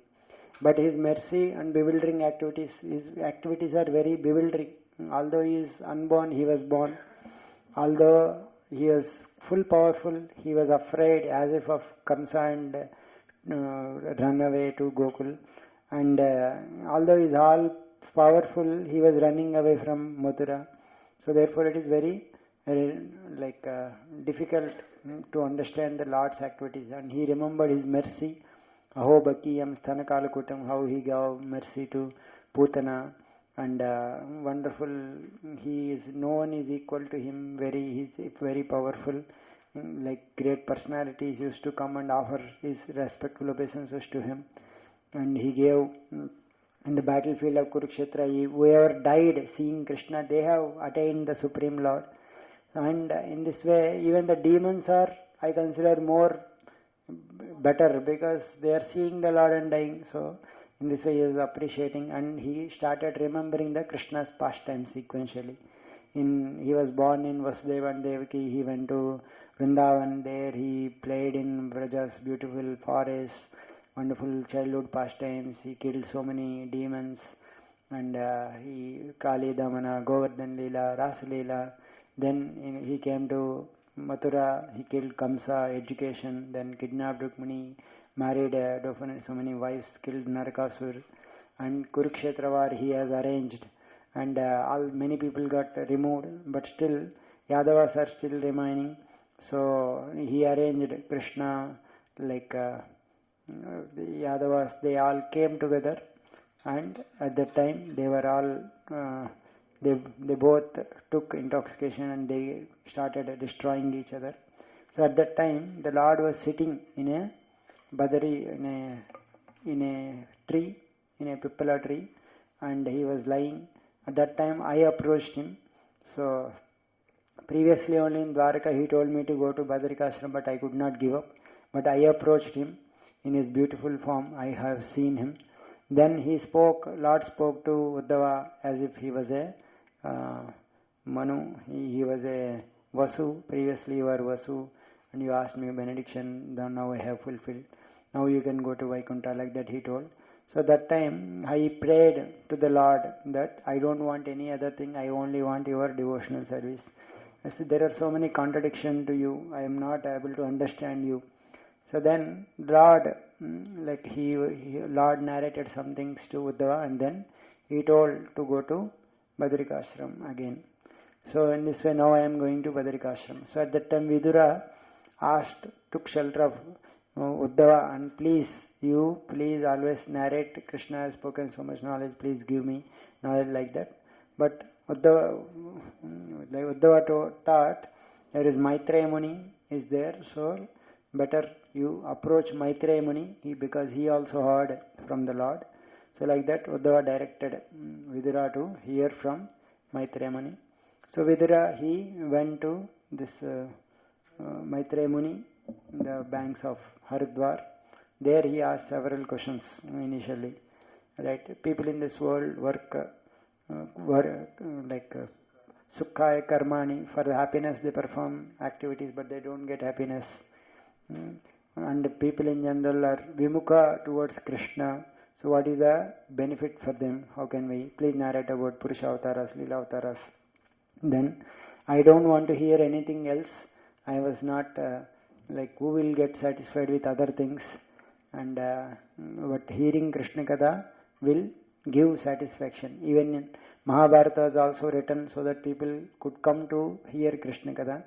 So any other topics will not satisfy. Please narrate about Krishna Katha. So Maitreya Muni honored Vidura as a great devotee, and he understood Vidura was a great personality. Even Lord also remembered while leaving. So you are Vyasadeva, you are born from Vyasadeva, you are Yamaraj himself, and like that he glorified, and he started narrating about the creation again. So the whatever process of creation, the 24 elements creation that Lord creates, that he explained, and then after narrating that, he at that time all the elements have come, elemental devatas, elements have come, but they have to together come and create the universe. So they are not able to do on their own. So they offered prayers to the Lord. So these are called elemental prayers, prayers of devatas. Then Lord, after hearing those prayers, he entered personally into all the elements and he combined together and he formed Virat Purusha. And then from the Lord's Virat Purusha, different devatas, different organs have come, and in this way the universe has come about. And in this way he has narrated this pastime of appearance of universe, and this is, although Lord's pastimes are difficult to understand, but still I will narrate according to at least my capacity. That is the only benefit of having my tongue, perfection of my human speech, like that he mentions. So Vidura, at that time he asked question, you please narrate about Ishvara, Jiva, like how Jiva got entangled, how Ishvara is, how is he playing with Maya, like that he asked. And Maitreya Muni dispelled those questions about Jiva and Ishvara regarding how soul, super soul, they are connected with this material world. And Vidura was very happy that these doubts got cleared. And he told all these things I will realize when I serve you. And he asked about so many other questions, just like Parikshit Maharaj has asked Sukadeva Goswami to narrate. So then again kind of Bhagavatam kind of started now. So he started narrating that I will narrate this Bhagavatam, which is coming from Parampara. Lord Sankarsana has given to Sanat Kumara, then there he gave to Sankhya Rishi Muni, he gave to Parashara, and he gave to Maitreya Rishi. From Maitreya Rishi I have heard, I will narrate this Bhagavatam. People in general, for small happiness, they have entered into great misery. For that, to relieve from them, that misery, Bhagavatam has appeared. So that Bhagavatam I will narrate. So, Soham Nunam Kshulla Sukkhaya Dukkham Mahatgadanam Viramas. Then Maitreya started describing about creation. So at this time, now he started narrating about the secondary, like how Brahma was born. He was born, this is the 8th chapter. Brahma has come. He was thinking what to do. So that time, he was searching from where he was born, but he could not find. But after that he was feared, so much time is going away. Then he started meditating upon the Lord.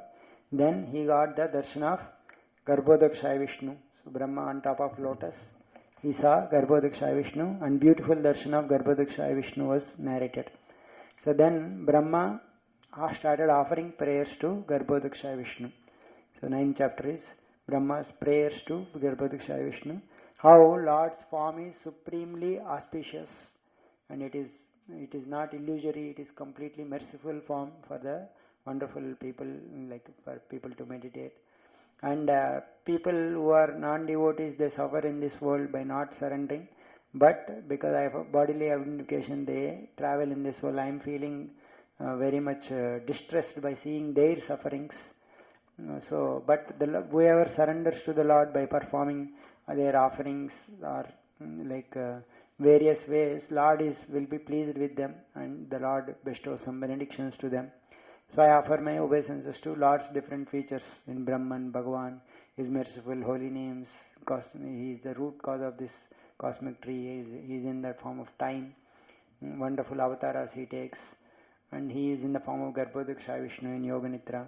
And he asks for benedictions. 4 benedictions he kind of asks. Please empower me to create. and while creating I should not get deviated from false ego that I am the creator, and save me from, I should not deviate from Vedas, and oh Lord, please wake up and please speak sweet words so that I can perform this task. Like that wonderfully he prayed. So Brahma, Lord was very much pleased, and he told, actually don't worry, whatever you are praying is my mercy only.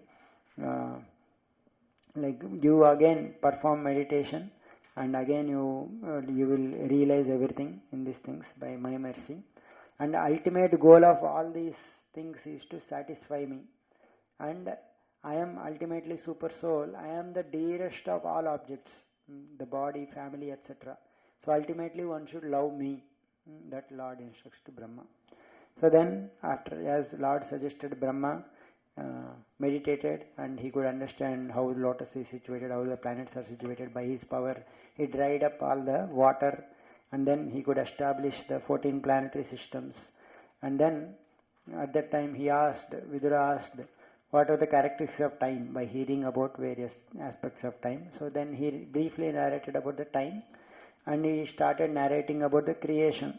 So destruction also he talked about. 3 types of destruction. One is at the end of Brahma's life, at the end of Brahma's day, and daily destruction of the bodies. These 3 he talked here. And in the 12th canto, that comes about ultimate annihilation of liberation. That is, and then for 6 types of primary creation he talks about: Prakrutika, Sarga, Mahat Tattva, Ahankara, Tanmatra, Indriya, Deva, Tamas. These are the 6 types of primary creation. Secondary creation by Brahma, various plants, lower animals, and human beings. These are the things.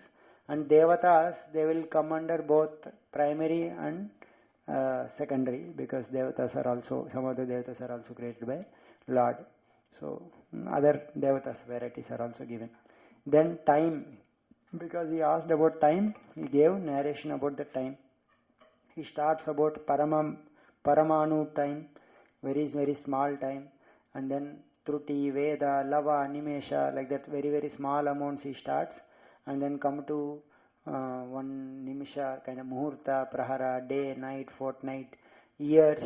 Then he goes on to Kalpa, then 100, like 1000 Kalpas will make 1 Yoga cycle. And in this way he narrates about the lifetimes of even the humans, Devatas, even the Kalpavasis, and Bhrugu, Brahma also. Brahma lives for 2 Paradas, and ultimately he concludes that even Brahma's time also ends.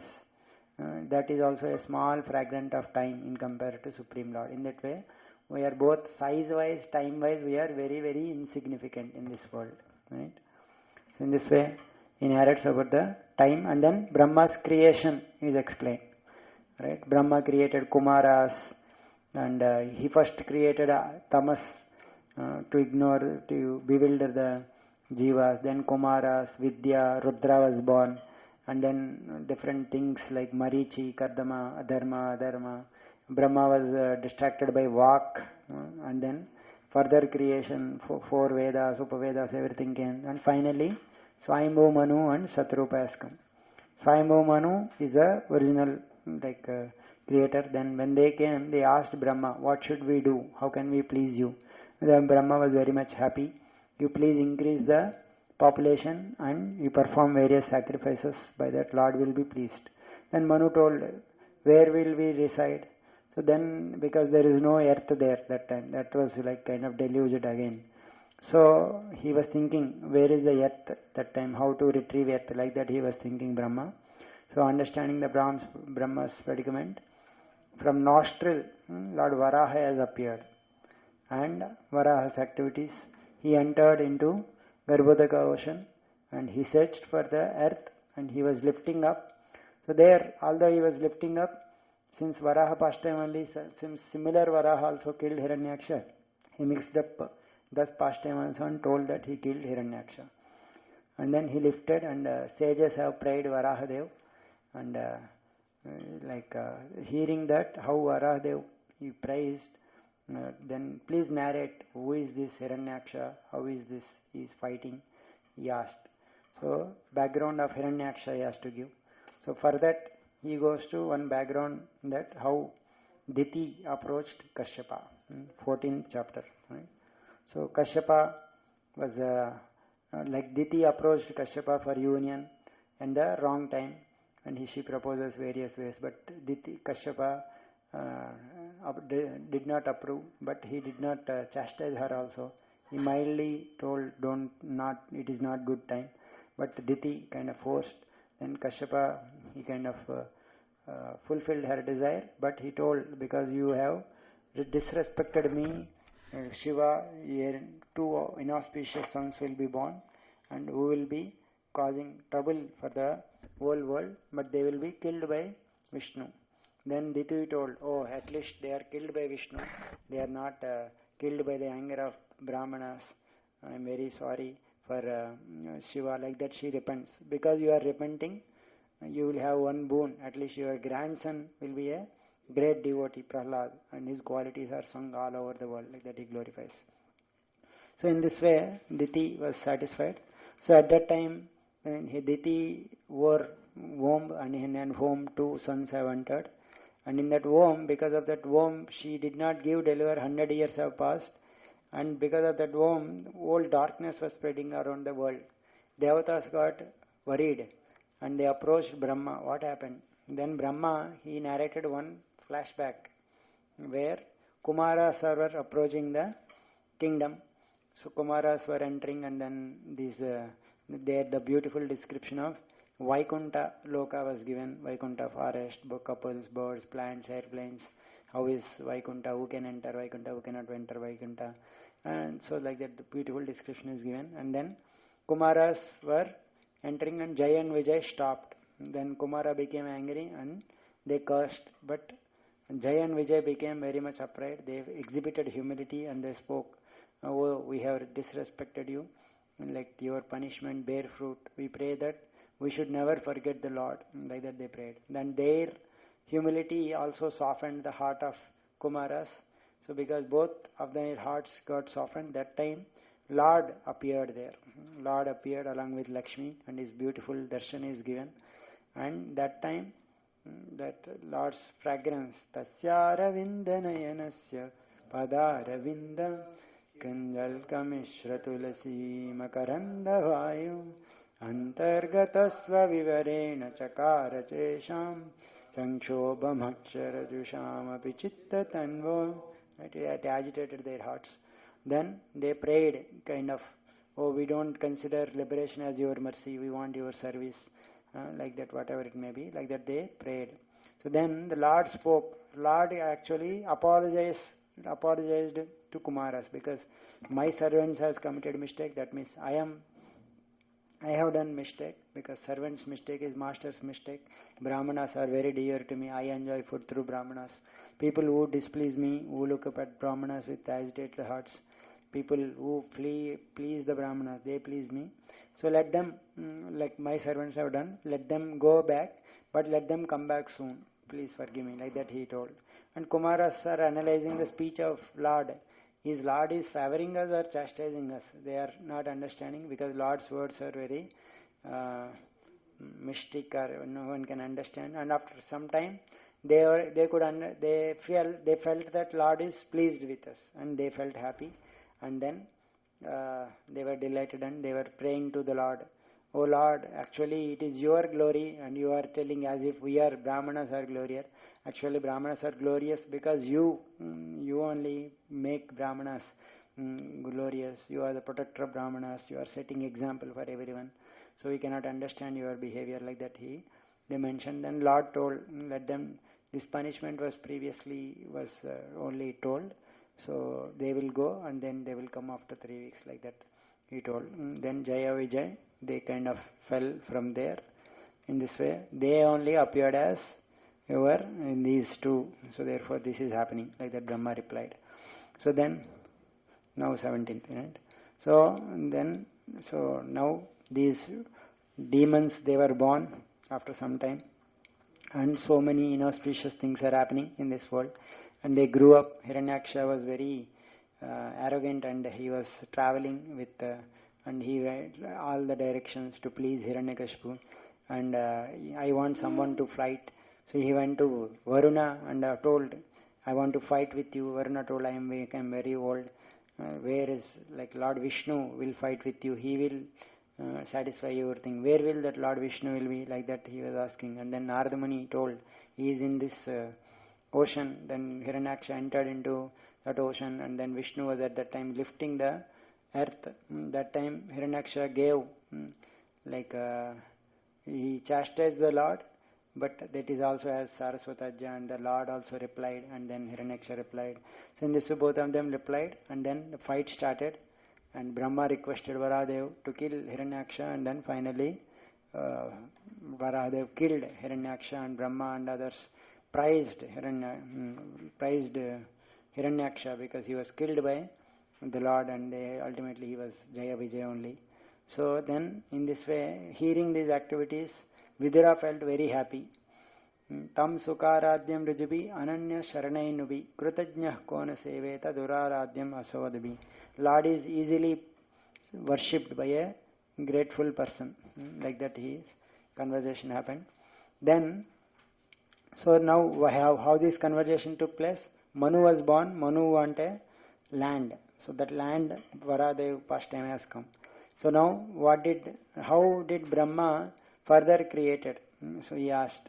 So again, Brahma's creations were mentioned, and then Maitreya, he narrated again Sarga, how different elements were created, and then Brahma, how he created Yakshas, Rakshasas, Devatas, Gandharvas, Apsaras, Bhuta, Pishacha, Sadhya, Pita. These are all Devatas' creation, little more elaborately described.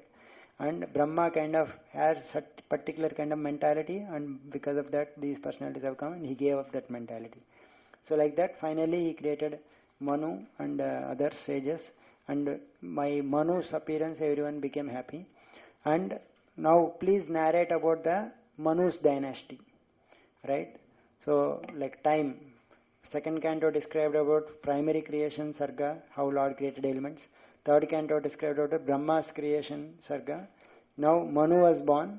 So Manu's dynasty, like these 5 sons, 2 Uttanapada and Priyavrata, and Akuti, Prasuti, Devahuti, these 3 daughters. These dynasties are being now onwards being started narrating. So please narrate about the sons and daughters of Swayambhu Manu. Right? First he started narrating about Devahuti because Kapil Deva has appeared, Supreme Lord. So for that, Kardam Muni's austerities are described. So Kardam Muni was the son of Brahma. He was performing austerities for the appearance of the Lord because of the order of Brahma. And Lord has appeared, and Kardama has prayed for the Lord, and so that he can become his son. Lord promised that I will become your son. And then he told that Devahuti, and actually Kardam Muni prayed that I want a wife, suitable wife, who can fulfill my desires. Right? So like that he prayed. The Lord fulfilled his day after tomorrow, Swayambhu Manu will come and he will offer his daughter. So like that Swayambhu Manu has come in that Bindu Sarovar, and Kardam Muni very respectfully welcomed Swayambhu Manu and glorified the king's position. And Swayambhu Manu also glorified Kardam Muni as a Brahmana. And Manu finally offered his daughter Devahuti, and he told many reasons that she is very beautiful, she is a daughter of me, sister of Priyavrata Uttanpada. Don't reject because you are also thinking of marriage. So if someone rejects whatever he is thinking and later on he begs, he is like kind of condemned. So like that, Kardama agreed to marry, but he told one condition: as soon as some children were born, I will leave. On that condition, I will marry. Then Manu looked into Shatarupa, and Shatarupa also agreed. Then they gave that Devahuti to Kardama. And glorious rule of Manu was mentioned. Manu was, although he lived for a long time, 71 cycle yugas, he was completely in devotional service. Right? So then Kardama's activities, Devahuti very nicely served Kardamuni, and Kardamuni was very much pleased, asked for a benediction. She told, I wanted children. Then Kardamuni created a great aerial mansion, and they were traveling with that aerial mansion. So much opulences are there because Kardamuni is a great devotee of the Lord. What desires will not get delivered. So in this way, they united, and then they got 9 daughters. And as soon as 9 daughters were there, Kardama was kind of ready to leave. So that time Devahuti understood and she was lamenting. I was associating with you, but I could not utilize your association. You are a sadhu, and association with sadhu should always lead to auspiciousness. But I am in very unfortunate situation. I want abhaya, like that he asked. Then Kardama, remembering the words of the Lord Vishnu, that Vishnu only told he will appear as your son, so you perform some vrata, definitely Lord will appear. Then she performed some vrata, and then Lord has appeared in the womb of Devahuti, and Devatas have come and praised the Lord, and they told that these 9 daughters, Brahma told to Kadama, 9 daughters you give to these sages, and these will increase the population. And he told, in your womb the Lord has appeared, he will deliver you, like that. So these 9 daughters were offered to sages. And Kardamuni, again Lord was born. After some time Kardamuni offered prayers to Lord, and I will leave, I will surrender by taking renunciation. Then Lord approved. Then Lord Kardama went and he could finally realize the Lord. So in this way Kapila was there, and Devahuti after some time he requested Kapila to give knowledge. So I was very much lamenting, please give knowledge. So then Kapila's teachings were narrated from 25th chapter to 32nd chapter. These are very philosophical discussions that Kapila has made. So all the various discussions, bhakti, importance of sadhu, how to association of sadhu will give prema, discussion of Krishna Kada, and bhakti in comparison to jnana and yoga. Devahuti further asked about what kind of bhakti I should perform, please explain jnana, yoga. Then he told about nirguna bhakti, how nirguna bhakti you will attain and practice Vaidhi sadhana bhakti. He also hinted about raganuga bhakti. Then he started narrating about, she asked about jnana. So 2 chapters, 26 and 27, he talked about jnana, where he mentioned about Sankhya philosophy, the 24 elements, each of the element, their characteristics, and together how they formed the universe, and various limbs of Virat Rupa, and how that Virat Rupa arrived when the Vasudeva has entered, and Purusha, like understanding material nature, Jiva, Prakriti and Purusha, these 3 things he elaborately described. And then he also described yoga in 28th chapter, and in that yoga, meditation on the Supreme Lord is an Anga. So in that way, he taking advantage of meditation on the Supreme Lord, which is the 6th limb of yoga, but is the 3rd limb of Bhakti Yoga. So he elaborately described the beauty of the Lord from lotus feet to lotus feet, 13 shlokas, which completely describes the beauty of the Lord, and yogi should meditate upon that Lord and will achieve the liberation. Then again Devahuti asked about path of bhakti. Then he told bhakti in 3 modes and bhakti in nirguna, and how obstacles are there in bhakti. One should, by disrespecting other devotees, one should give up them, and there is gradation in jivas and characteristics of time he narrated. And then the samsara also she asked, because detachment is necessary. What is this samsara? Devahuti asked. So he narrated samsara in 2-3 chapters, how adverse activities of a materialist, death, life and death of a materialist who is always lamenting in this world, and at the final stage he has to die, and because he has done so many mischievous activities, Yamaraj will drag that person to hell, and he experiences various hells. And then after hell again he was born, he was entered into a womb. In the womb also he suffers very much. In the womb also Jiva offers prayers to the Lord, and then he will come out of that womb, and after getting born also he was suffering in various ways in his youth. So in this way this samsara is going on, and in this samsara he is, because of eye and mind he was suffering.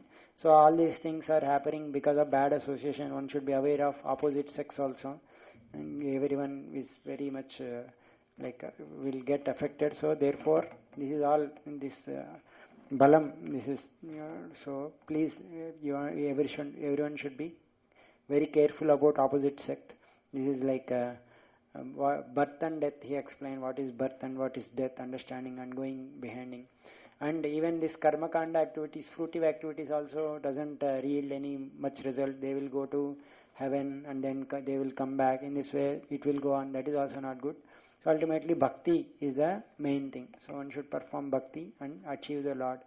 So in this way he narrated these things, and Devahuti offered wonderful prayers to Kapil Dev, especially glorifying the holy name. One who is chanting the holy name is greater than all the persons. He has performed all the sacrifices, everything.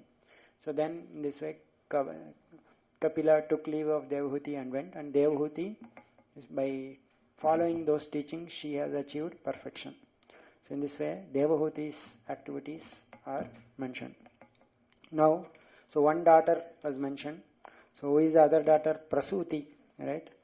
So that was mentioned in first chapter of 4th canto. So activities of like Manu's daughters Akuti and Ruchi. Akuti and Ruchi gave rise to Yajna and Dakshina. So Yajna was the Supreme Lord again. So this is one more daughter. Devahuti Kardama is already mentioned. So 9 daughters were born. Those 9 daughters were given to Brahma's sons, and their lineage were also described. And then remaining is Prasuti. Prasuti was given in marriage to Daksha. So Daksha, through them he got 16 daughters.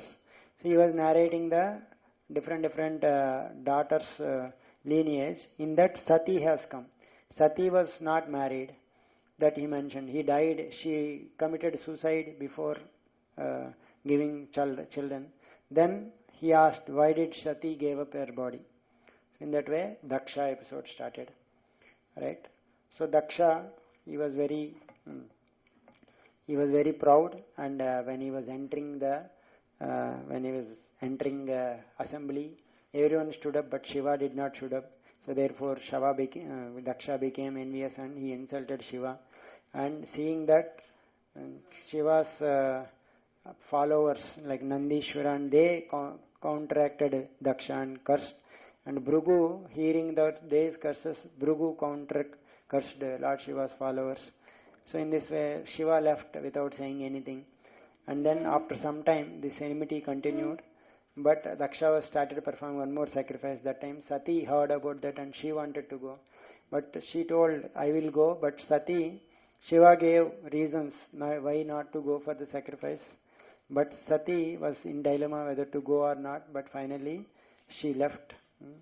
And but when she went there, she saw that Shiva is being disrespected.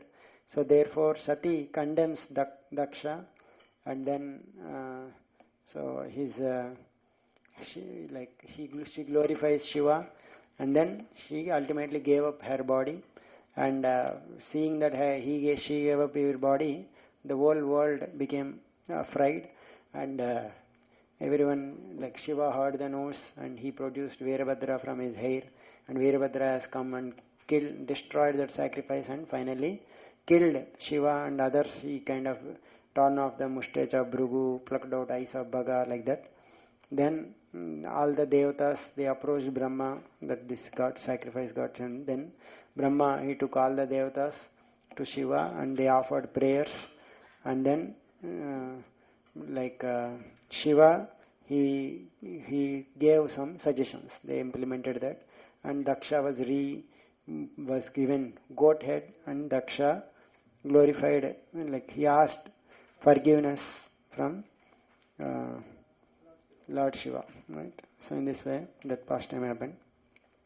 Then they continued the sacrifice, and Supreme Lord has appeared.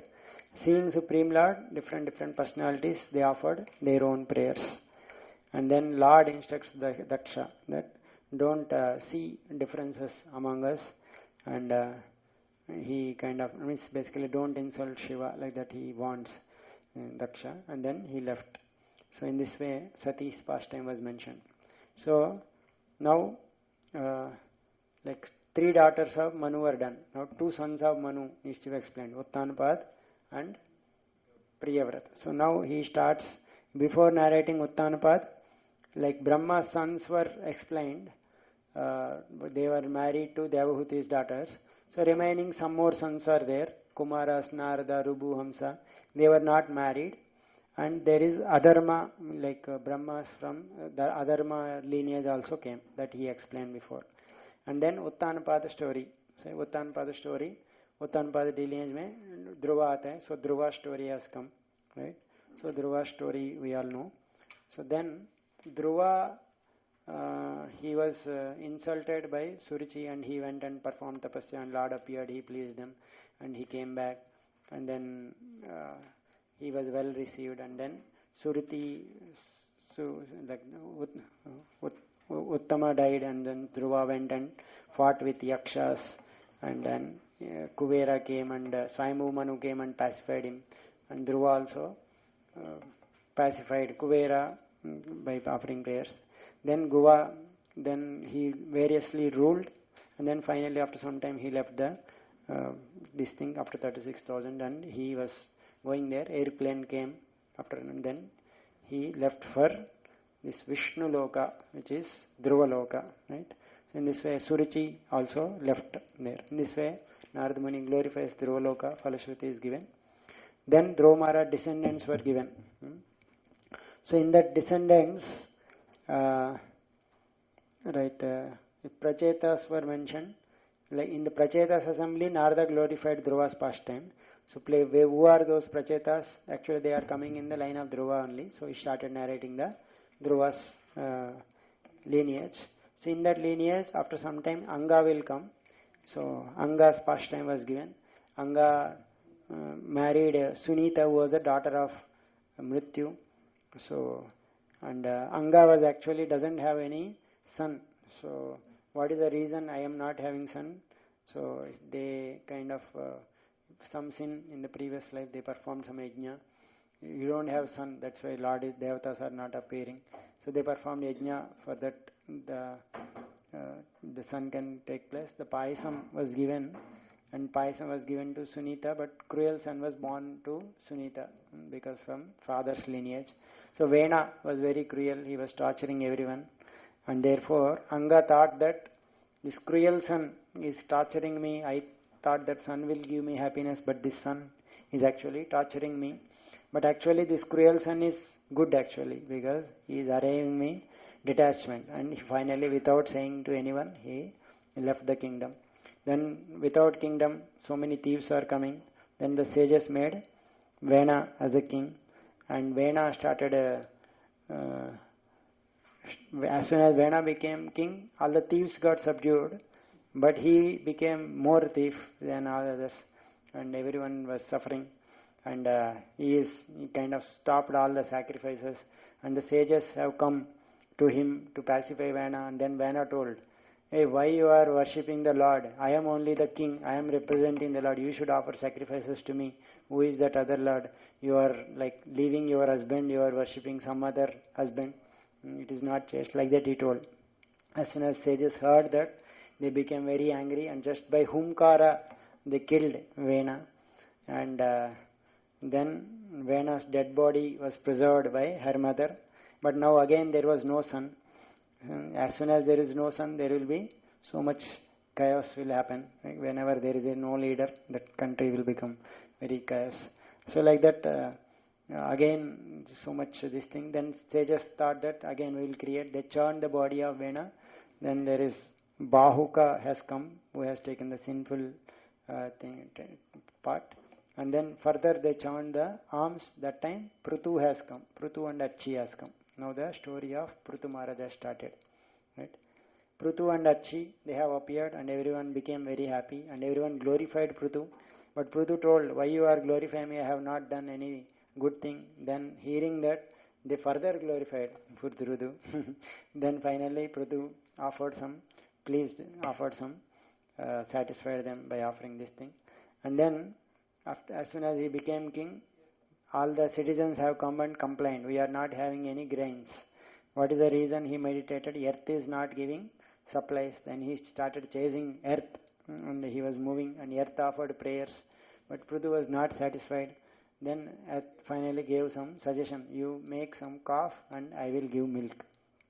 So then different people, they have made different calves, and received so many things, whatever they want. In this way, Prithu kind of satisfied the citizens. And one more incident is mentioned. Prithu was performing some sacrifice, and Indra became envious, and he started stealing the horse.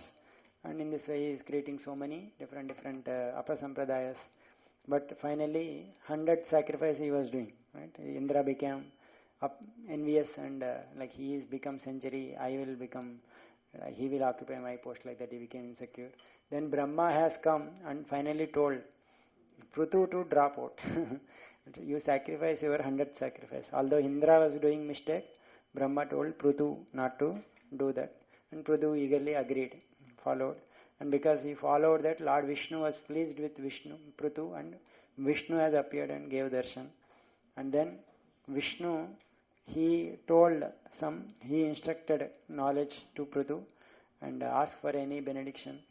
Then Prithu Maharaj, wonderful prayers he offered. I ask for millions of years so that I can hear Krishna Katha. That is this thing. I don't want any other material desire, because that only purify me. So, and I want to serve your lotus feet, and if Lakshmi comes to fight, I know that you will come to support me, because you always support me. Your devotees who are helpless. Right, you want to serve the lotus feet. So ultimately, like we are like in ignorant people, you offer your benedictions, like that he says. Then Lord is pleased and offered. And then Prithu, one more narration is Prithu, how he is instructing his citizens, how nicely Dharma Siksha he gives to his citizens, and he told logically there is a Supreme Lord, you worship them, you worship Brahmanas, like that he gives Siksha and everyone appreciates. And then Brahmanas have come in the form of 4 sages. Then Prithu exhibits them, he worships them, and then 4 sages, Sanat Kumara, they gave knowledge again, and they gave a lot of knowledge, and they ultimately told to worship the Lord. And Prithu Maharaj praises Kumaras, and he says that, oh, you have given so much knowledge, we cannot repay your debt. Like that he praises. And then in this way, Prithu is ruling, his glorious rule was mentioned. He has wonderful qualities like all the devatas. And finally, Prithu and Achi, they retired from family life and went to forest, and they performed tapasya, and they left back, and they both went to Vaikuntha. That is mentioned. So then in the lineage of Prithu, Vijitashva is come, and in that lineage, Prachina Barhi will come. And Prachina Barhi is engaged in sacrifices. That time their sons, Prachetas, they went to perform tapasya. And when they went to perform tapasya, they met Lord Shiva. And Lord Shiva gave Rudra Gita, wonderful prayers praising the Lord Vishnu. So those prayers he has given, which is asking about bhakti and asking about association, performing bhakti. And they were performing that bhakti. In this way, Shiva gave these teachings to Prachetas. Now, meanwhile, Prachina Barhi is doing like so many sacrifices. So therefore, Narada Muni has come to him and started instructing about Puranjana story. Puranjana is nothing but, there is one Puranjana who is entering 9 gates, and he was searching everywhere, and he came to Bharatavarsha and he found a woman, and there is wonderful description of that city and woman, and he proposed to that woman agreed to marry. In this way they both are enjoying that, and there are 9 gates, and through 9 gates Puranjana is going to 9 different ways, and he one time go to hunting, and after hunting he comes back, but Puranjani was very angry with him and going hunting. So that is represents basically there are illegal activities, legal activities. So if someone does illegal activities, the mind becomes upset, and he will not be able to enjoy. So therefore Puranjani was very unhappy, and he tries to pacify, but she was not pacified. Slowly he could pacify. Again his dharmic intelligence was regained. In this way dharmically he is ruling, but ultimately that city was attacked by Chandavega. Like ultimately, even though you are dharmic, the time will come and destroy body. So that Chandavega, Gandharva, Gandharvis, everything in the form of time, 360 days, 360 nights, everyone was entering, and there is a protector like snake who is protecting the city, which is like air, 5 hoods, 5 panchaprana, but they are becoming weak while fighting with these Chandavegas, Gandharvas. After a long time they became weakened, and everyone in the city, they were feeling that, oh, ultimately he will leave me. So in this way, like they were fearing, and ultimately Puranjana kind of lost his battle, and his city was burnt, and he left that city, and he entered into another body. Now he became a like a Vaidarbi. Vaidarbi, she became a woman, and there he was got married to one Malayadwaja. So that Malayadwaja is like devotee association, and in that he got devotion, and Malayadwaja was very strong, and he further he retired from family, and there they were performing the tapasya, and then after some time Malayadwaja left his body, then she was lamenting. So that time one Brahmana has come, and he told, oh, why are you lamenting? Do you remember me? I am your old friend. You and me are together previously, and did you forget me? We are all, you actually don't think that you are separate from me, you are part of me. So like that he give knowledge. He is actually, that Brahmana is super soul. Super soul, you have forgotten me and wandering in these different cities. Actually you belong to me. Like that he involves. And like that full story he narrated. And he told that don't think that Puranjana is none other than you only, who is entering different cities.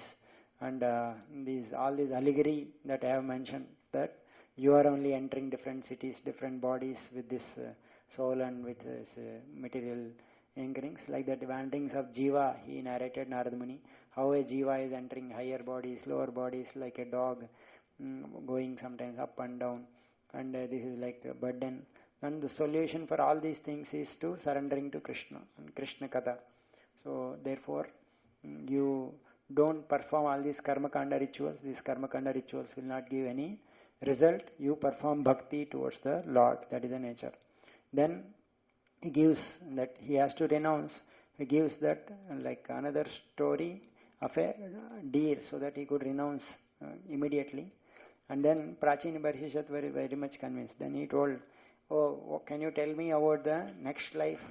Then how is it that person performs sin in this activity and he experiences it in the next life? That person is not there, how he is experiencing. Then Narada Muni explains the principle of transmigration, right? How a soul transmigrates. And then in this way he delivered Prachin Barshit. And then Parikshit asked Prachetas, like their sons, you mentioned that they met Shiva, what happened to them? So while they recited that Rudra Gita, and then they performed tapasya, seeing pleased with that tapasya, Lord Vishnu has appeared. And Vishnu told, actually I am very much pleased with your loving friendship with each other. So that is, and then you please ask for a benediction. And he told that you will get a girl of your similar nature, you can marry her, all of you. So and then Prachetas offer beautiful prayers. Their prayers are also wonderful. They say that Lord, you have appeared in this beautiful form as a super soul. We also want that your association of your devotees, and we don't want any other benediction other than your lotus feet. Like we want your association of devotees. That is the highest thing that we aspire. And hearing in the association Krishna Kada, that will satisfy all our hankerings. And your devotees wander into different places to purify all the world. And by your devotees association, Shiva, we got purified. So we got your association.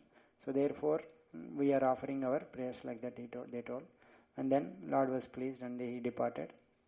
So in this way, they came out from that saras and trees were there, and they saw like completely land was occupied by trees, and they started burning those trees. That time Brahma came and pacified them. And then after some time they retired there. And then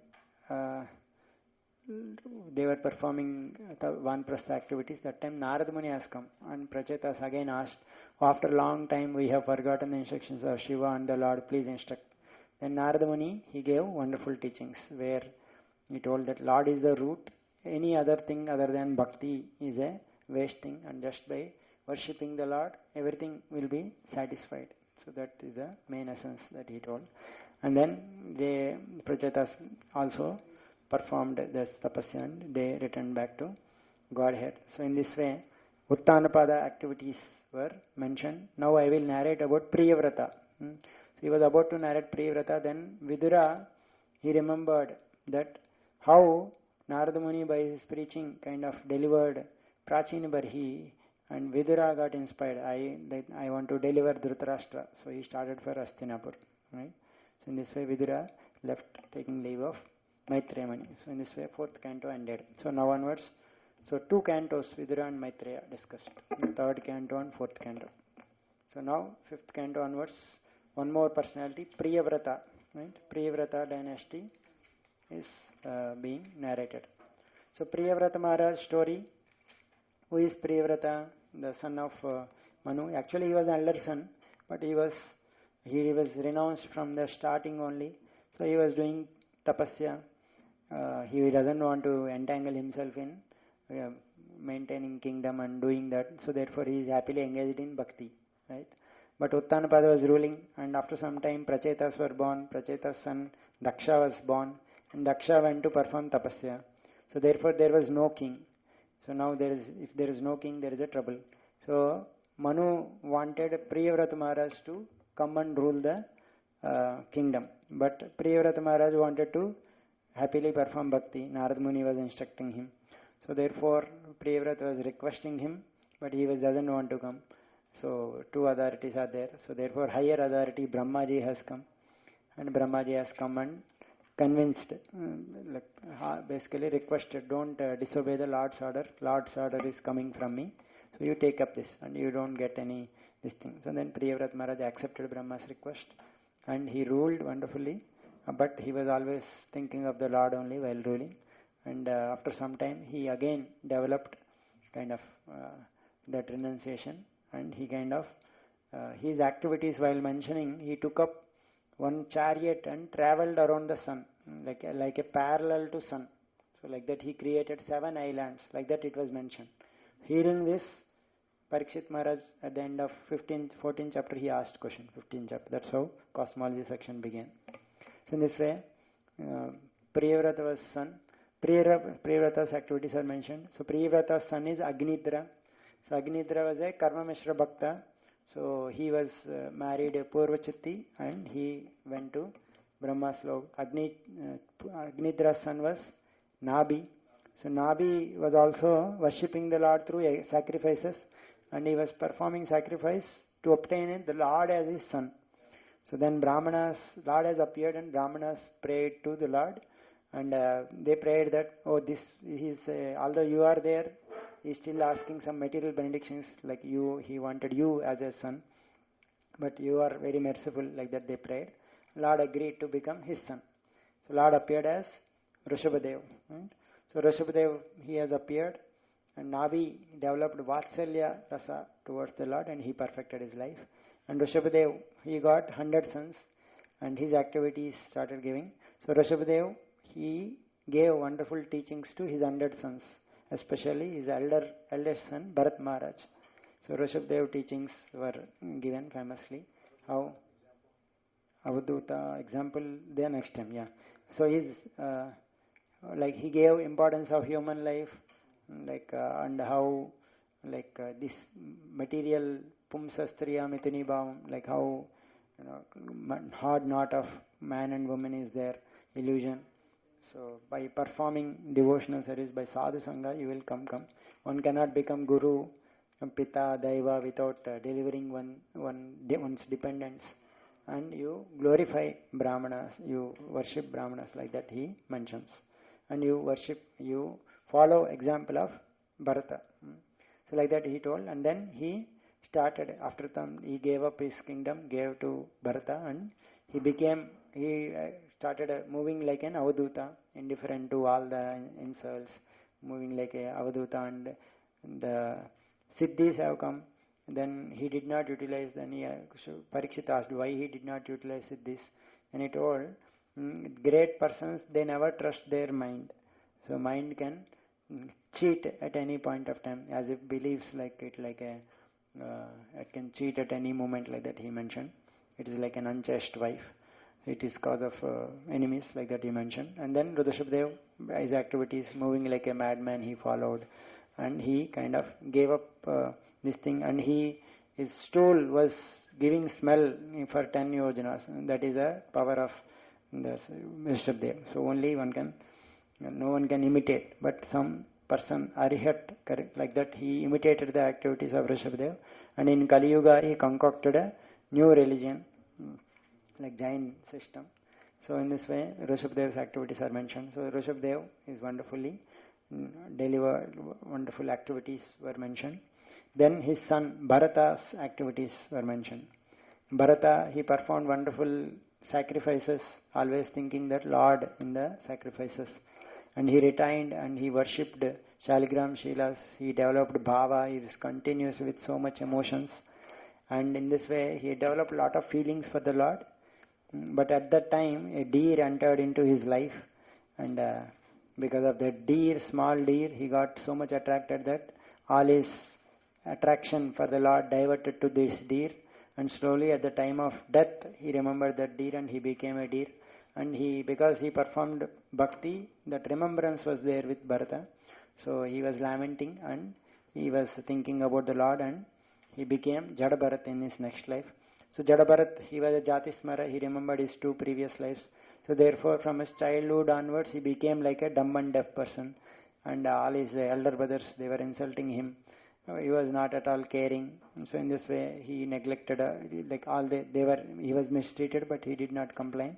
And he was moving, and some dacoits have engaged him to carry the palanquin. So that time dacoits wanted to kill him. He did not say anything, and he was saved, like Durga has come and killed those dacoits. After some time, Rahugana employed him as a palanquin carrier, and seeing Rahugana was a fit candidate, Jadabhara spoke knowledge, gave knowledge, fitting replies. Then Rahugana immediately understood he was a great person, and he offered obeisances, and he further asked questions, and Jadabharat clarified all his questions. Very philosophical section he spoke. And also he spoke in order to reveal the nature of this material world. He spoke in order to arouse this detachment. He spoke about forest of material enjoyment. Right? In Vrindavan, forest of Vrindavan will come. Before that, 5th canto, forest of material entanglement is coming. Because to enjoy that Vrindavan, first one needs to understand how this material world is so much entangling.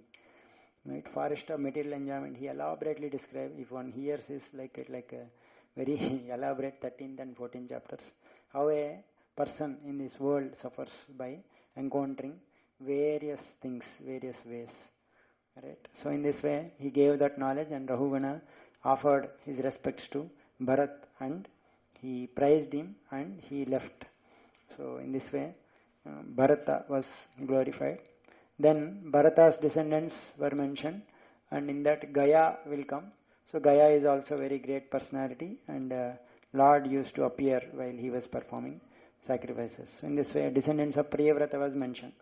Now at this point of time, Parikshit asked about, you mentioned that Priyavrat moved in a chariot, 7 islands were created. Can you please explain the nature of this universe? What is these islands? What is this earth? How they are moving? Please explain. Then he started narrating about the description of universe. Right? Jambudvip, he explained 7 islands, 7.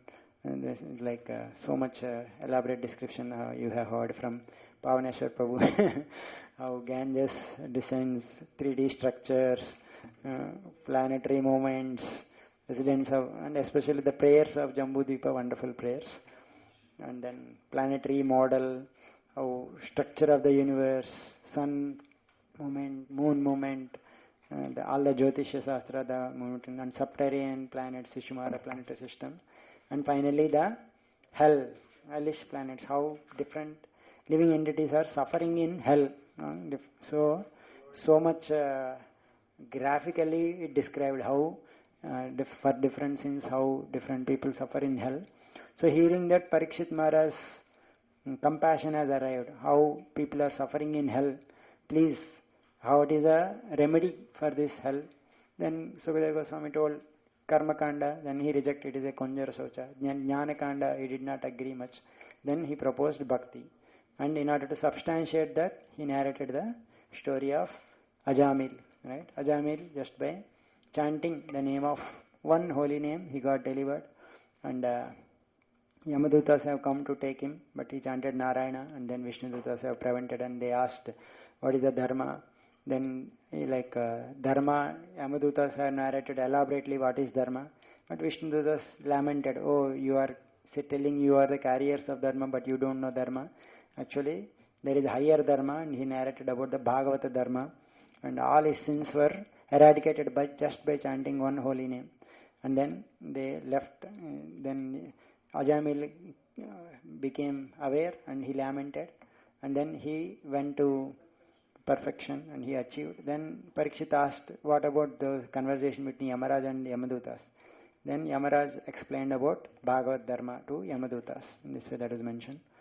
Then Parikshit asked about these 5 sons were done. Further Visarga, how it got, how this universe got propagated, how different creations, everything came about. So Shukadeva Goswami, actually this Daksha who was born to Prachetas, he kind of created so much population. So therefore he continued that narration of Prachetas, right? Prachetas, through that Daksha was born. So Prachetas, when they came out of that lake, they were very angry, and they was burning the trees. That time Soma has come and pacified Prachetas and offered his daughter Marisha, and Daksha was born. So Daksha went to offer prayers, and he offered Hamsa Guhya prayers, where Paramatma sitting in the heart, he offered prayers. In this way, Lord has appeared and he benedicted him so that he can create creation. So Daksha, he produced Haryashvas, 10,000 sons. Narad Muni has preached them and made them into brahmacharis. And then Daksha became upset, and 1,000 Haryashvas he produced. Again he sent, and Daksha again came and preached them, and again they became brahmacharis. He was very upset, and Narad Muni went there and he cursed Narad Muni. He was very offended, Narad Muni, and commented, cursed Narad Muni, but still his heart did not melt. So Narad Muni was wondering that, oh, he has offended Shiva, that's why he was not able to appreciate this thing. Like that, Daksha cursed Narad Muni to travel everywhere. So then that time Brahma told to create further progeny, daughters, because sons you are getting trouble. So then Daksha produced 60 daughters. 60 daughters. 10 daughters were married to Yamaraj, 17 daughters were married to Kashyapa, 77 were married to Moon God, and 2 daughters each to Angira, Krishashva and Bhuta. And especially these 17 daughters of Kashyapa Muni, through them many population has come, right? So, in that only, Devatas, Aditi, Diti, they were all there. So while mentioning about Aditi, he mentioned that Aditi's son, one of the son, Tvashta's son, Vishwarupa, he kind of accepted, Devatas accepted Vishwarupa as their guru. And when their guru, Brahaspati, when they disrespected, then he asked about what is that story. And then the Indra offending Brahaspati, that story was mentioned. And then because of that, they were defeated by demons. So that time Devatas went and approached Brahma, and Brahma told, take shelter of Vishwarup. Then they approached Vishwarup, and Vishwarup gave Narayan Kavacha. So they recited Narayan Kavacha and they were protected. But after some time he was performing some sacrifice, and Vishwarup being favor to his mother's side, also offering sacrifice to demons also. Because of that, Indra was upset and killed Vishwarupa. Because of that, sins have come and he distributed it. And then Vishwarup, Tvashta became very angry and he performed sacrifice to kill Indra. So Indra Shatru something. Then Vritrasura, but he pronounced it a little wrongly. So the Vritrasura who was to be killed by Indra was born. And Vritrasura, seeing Vritrasura and Devatas flee and approached the Lord for protection. They offered prayers, and the Lord, so he told that he gave, instead of directly solving the problem, he told, go to Dadichi and ask for a bone. And they went to Dadichi Rishi and they asked for bone. Dadichi tested them by saying, but they told something. But Dadichi and Nandilas gave his bones. Because of that, they made Vajra and the battle between Vritrasur and Indra started. And Vritrasur was fighting very fiercely and everyone was afraid. And Indra was fighting, and Vritrasur, he chastises Indra. He instructs Indra, your thunderbolt will not fail. It is very powerful. It was made from Dadichi. You just kill me. Why are you waiting? And he spoke 4 verses which are very famous. Like he told, I am always hankering for the Aham Hare Tava Padaikamulo Dasanu Daso Bhavitasmi Bhuyah Manas Mare Tasu Pater Gunamsto Gunita Vak Karma Karot Kaya. My mind is always thinking about Lord, when will I again meet the Lord? I don't want this heaven. I don't want Brahma's position. I only want to, I'm in separation from the Lord. Just like a small bird waits for his big bird, his mother bird to come. Just like a calf waits for cows to return. Just like a wife waits for husband to return. Just like I am similarly waiting again to meet my Lord. And when will I attain the association of devotees? Like that he prayed.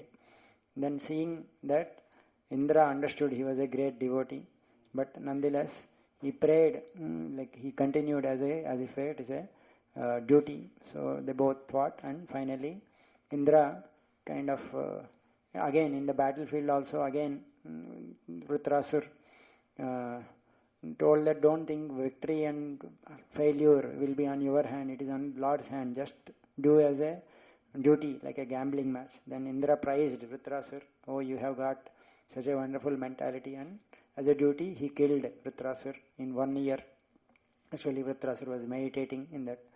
So like he swallowed Indra, and Indra went and he was protected by Narayan Kavacha, and he cut off the head of Vritrasur in 1 year. So in this way Indra killed Vritra. Then question was asked, right? How is it that like everyone was pleased but Indra was not pleased? Indra, why he was not pleased? Because this kill of sinning Vritra has come. So Indra was traveling everywhere but he could not reinstate himself. So finally he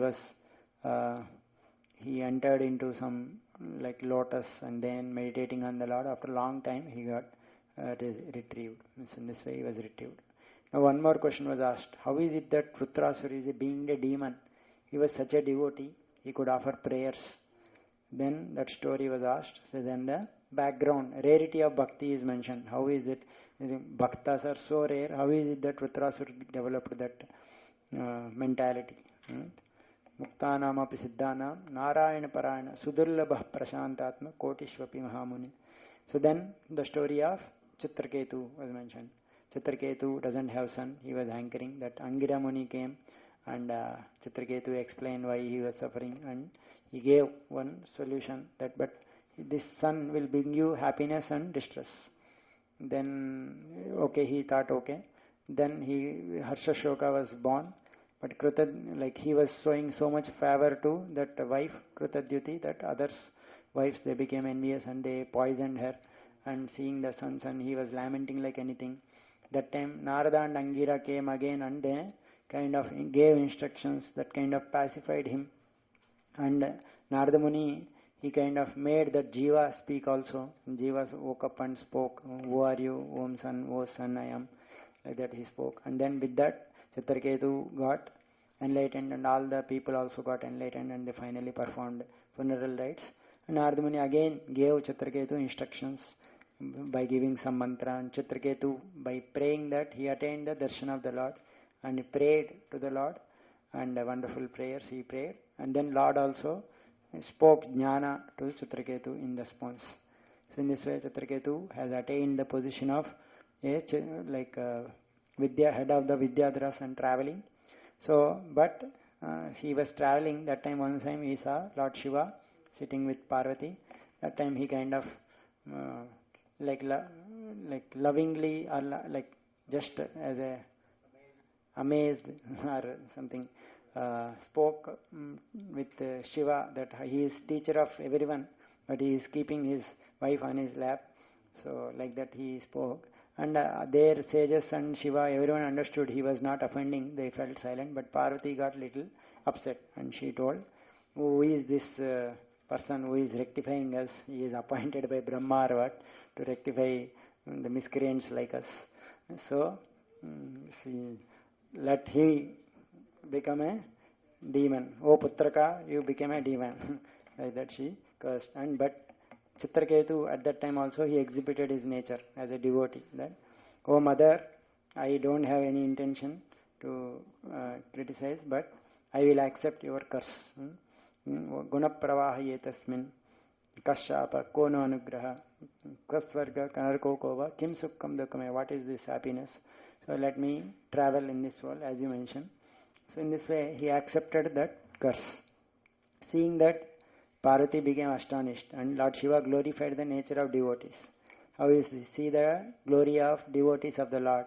They don't consider anything material. Narayana para sarve nakutaschana bibrati. The devotees of the Lord, they don't fear about anything. Swarga pavarga narkesha pitulyata darshana. They see equally. So in this way he glorified the position of devotees, and Parvati became astonished seeing the nature. In this way, that Chitraketu became Rudrasur. That is the background. Right?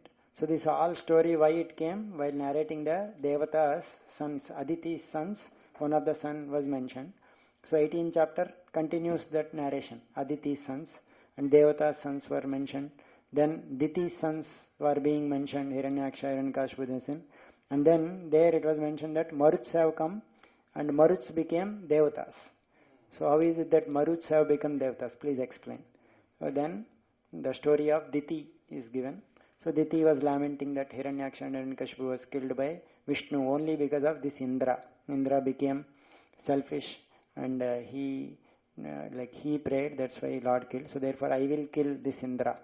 So therefore she started pleasing Kashyap Muni, and Kashyap Muni became pleased and asked any benediction, and he told, "Give me a son who will kill Indra."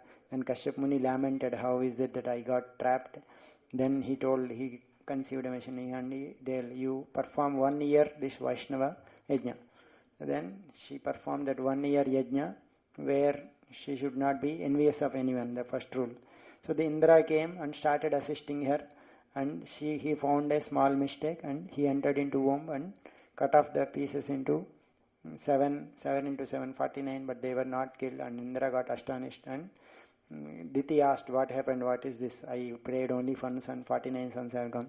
And he told, "Because you are worshipping Vishnu, Vishnu has protected your pregnancy."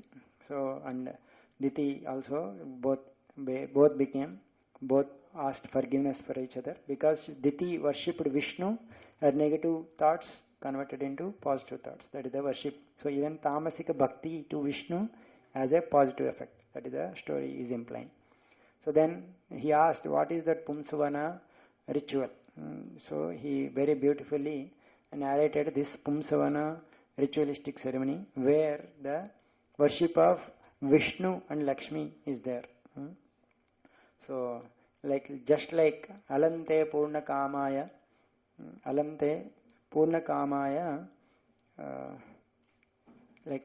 you are Mahavibhuti Pataye Sakala Siddhaye, I will offer, but Yatatvam Krupaya Bhutva Tejasa Mahimojasa Jushtaisha Gune Sarve Tatosi Bhagavan Prabhu.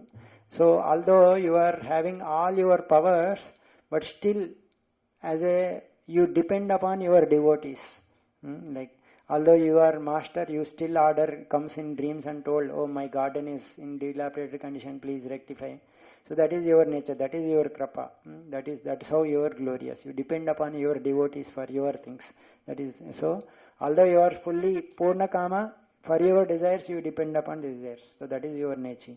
Therefore you are Bhagavan. You reciprocate with your devotee. Like that beautiful prayer is there, and beautiful prayer to Lakshmi Devi is also there. Vishnupatni Mahamaye Mahapurusha Lakshani Priyetame Mahabhage Lokamatar Namostute. Daily I am reciting these prayers nowadays. in the morning. Very nice prayers. Deity worship in the morning. Beautiful prayers for Lakshmi and Vishnu are there here. So you are, oh Lakshmi, you are Vishnu Patni, you are having the qualities of Vishnu. Please be pleased with me. You are Lokamata. Please accept my obeisances. And then there is mantra given how he is the Lord. And he also gives qualities of Vishnu and Narayana. Lakshmi is the like internal energy of the Lord. Lord enjoys worship and he is the sacrifice personified. Like Lord is reservoir of all spiritual qualities, and Lakshmi manifests and enjoys all these like Lakshmi, like Lord enjoys, manifests and enjoys these qualities, but Lakshmi is the qualities of all these things.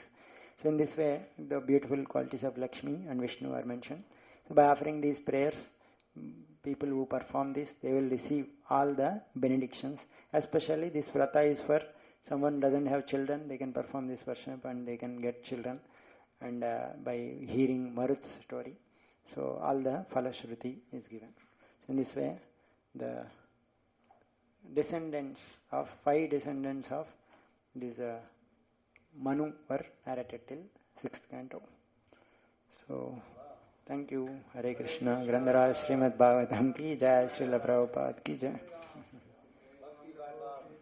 Bhakti Vaibhav. That was amazing. We can tell you know so much.